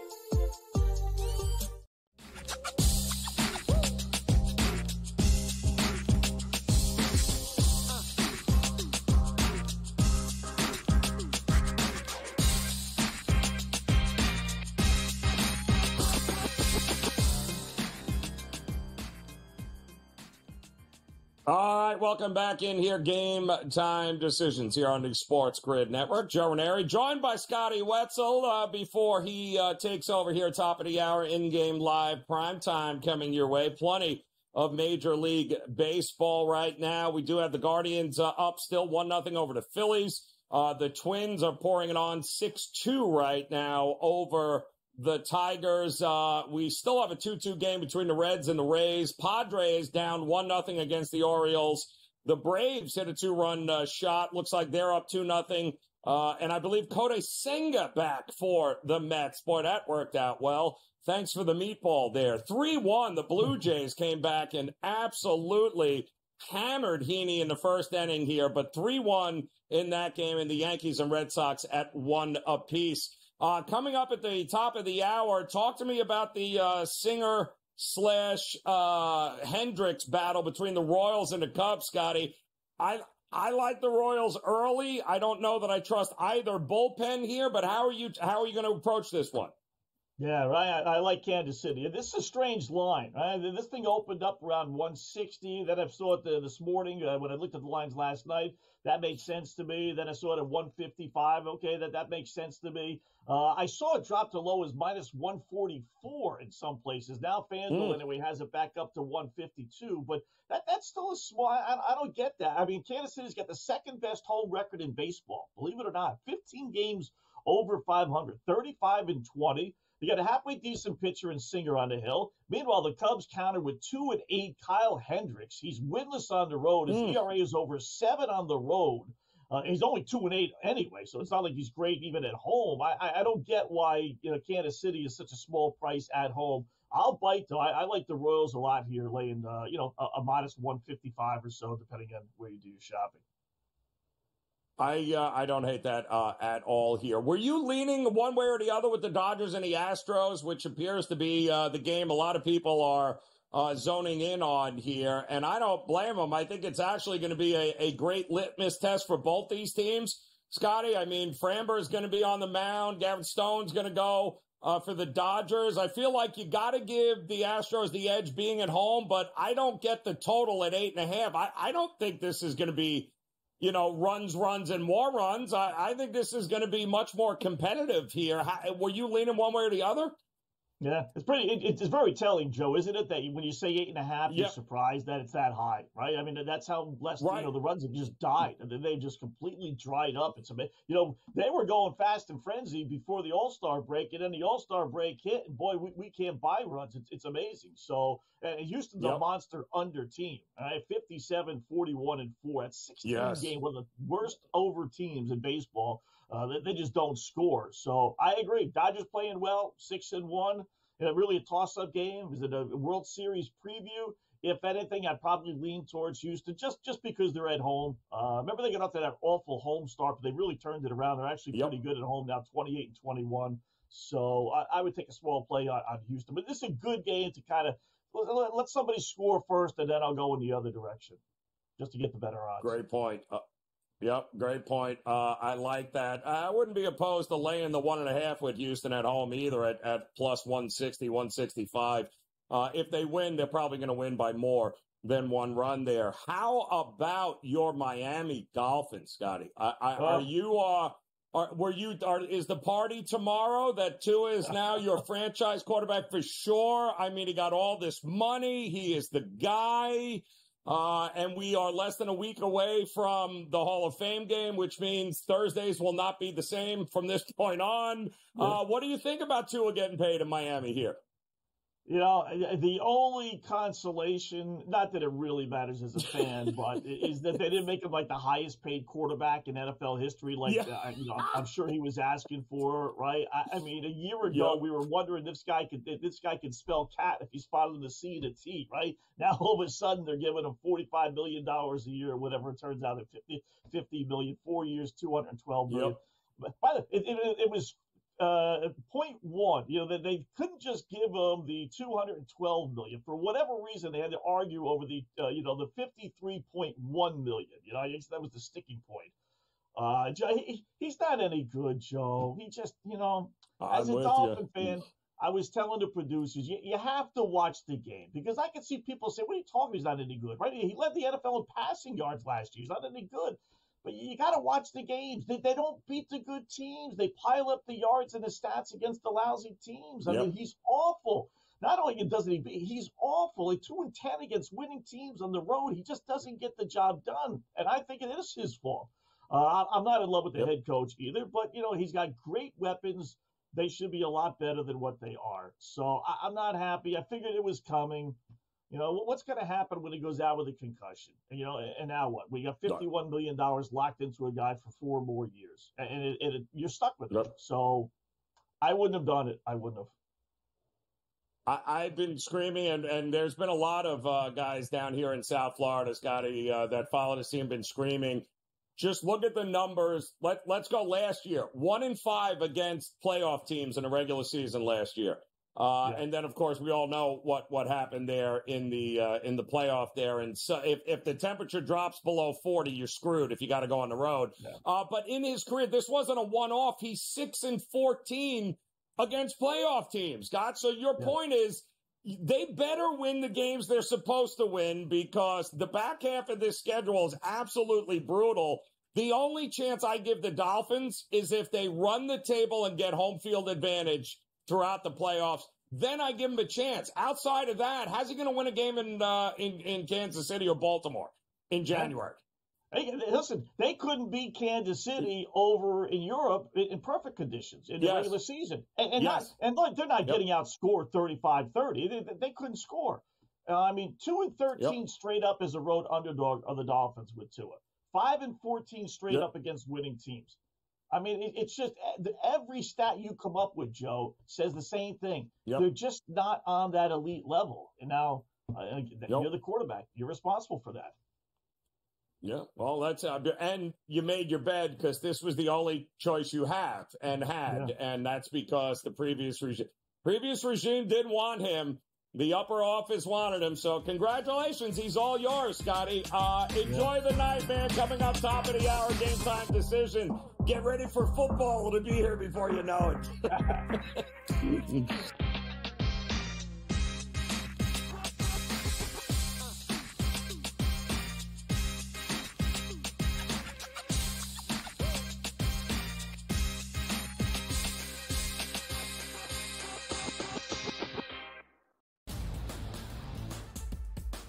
Are there any grave issues that would keep Team USA from winning a gold medal? Should they be minus 430 against the field or whatever the price is right now? Maybe. But am I looking at, hey, Europe as a continent to win the Olympics at plus 500 as an interesting bet? Yeah, because one, they have 5 teams in the Olympics out of the 12. The early line. Only on SportsGrid. I would imagine if you think the salaries are big now, what kind of salaries are we looking at on an 11-year, $76 billion media rights deal? This deal puts so much more money in the owners and the players' hands. Folks, this is about national media rights. So you're going to have more national appearances than ever. Game Time Decisions. Only on SportsGrid. The Pirates also are another team, Matt, that they're not going to sit back at the deadline. But there's only 3 spots for those 6 teams, and we didn't even do the Cubs or the Reds. And I think those teams right now kind of feel like they're hanging around too. I think you mentioned the Padres. They're a team that I would think can get it together and do enough to get in. But, I mean, yeah, there's no way of knowing those final 2 spots. It's going to just be kind of a mad rush down the stretch. Newswire. Only on SportsGrid. You mean to tell me Kevin Durant could just get a free trip and Jaylen Brown telling y'all I can play? Y'all won't put what they got to get. They will not put Jaylen Brown on the team. They'll give them who get hurt. He's an NBA professional, billionaire, superstar player. I feel like this is just an opinion. The Olympics should be about Olympians, not about pros that come to represent as Olympians. Only on SportsGrid.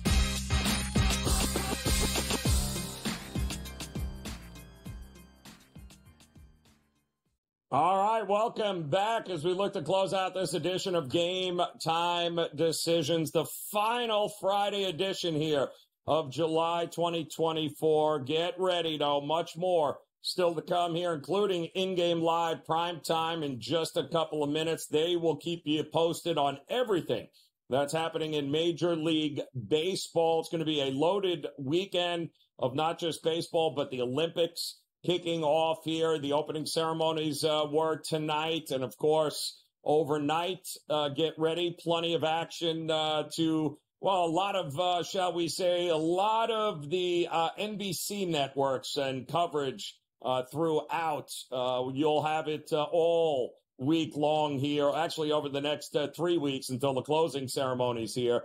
A lot of interest in Team USA and the basketball team. Will LeBron James and Steph Curry and company, will they be able to lift gold here? Wembanyama on this team, the French team here for the first time, was not on that team on the FIBA championships in which France ended up losing. You've got the Joker in Serbia. You've got a whole lot of very interesting matchups coming up.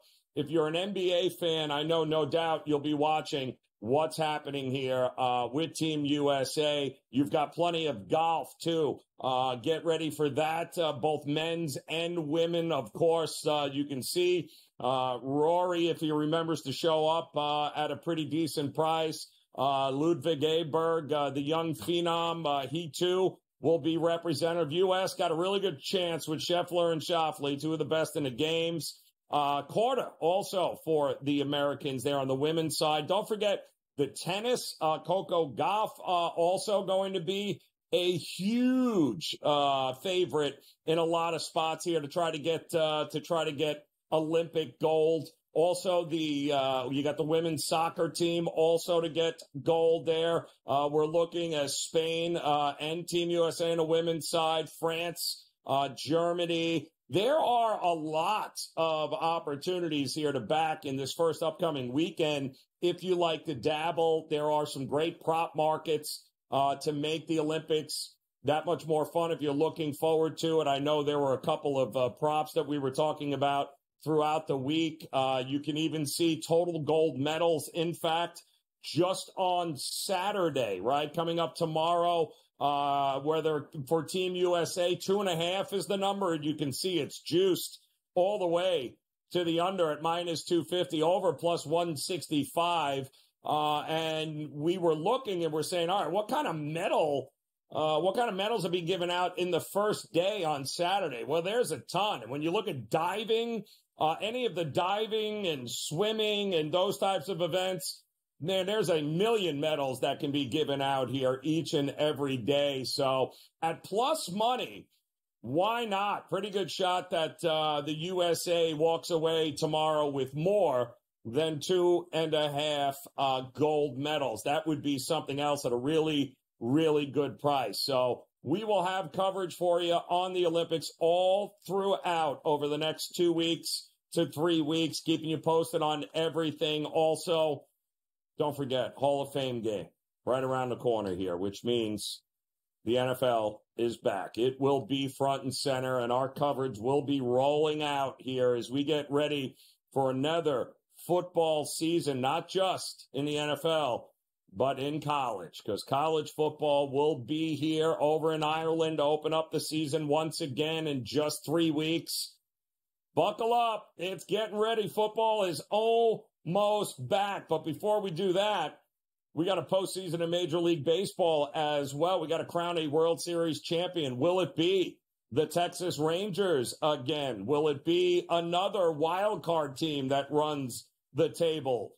Hey, that's what we had last year with Arizona and Texas, right? Two teams that absolutely nobody bet on to win anything, much less make the playoffs.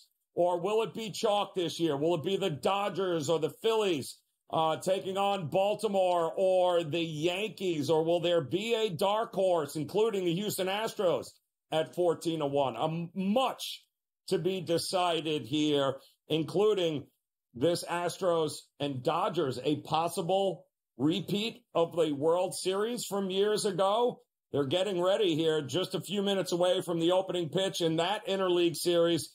Astros at home, Dodgers on the road. We like the under. Framber Valdez against Gavin Stone. We got much more games coming your way, and we've got you covered as in-game live primetime. Just a couple minutes away. Game Time Decisions will be back tomorrow. Enjoy your night. We'll see you again.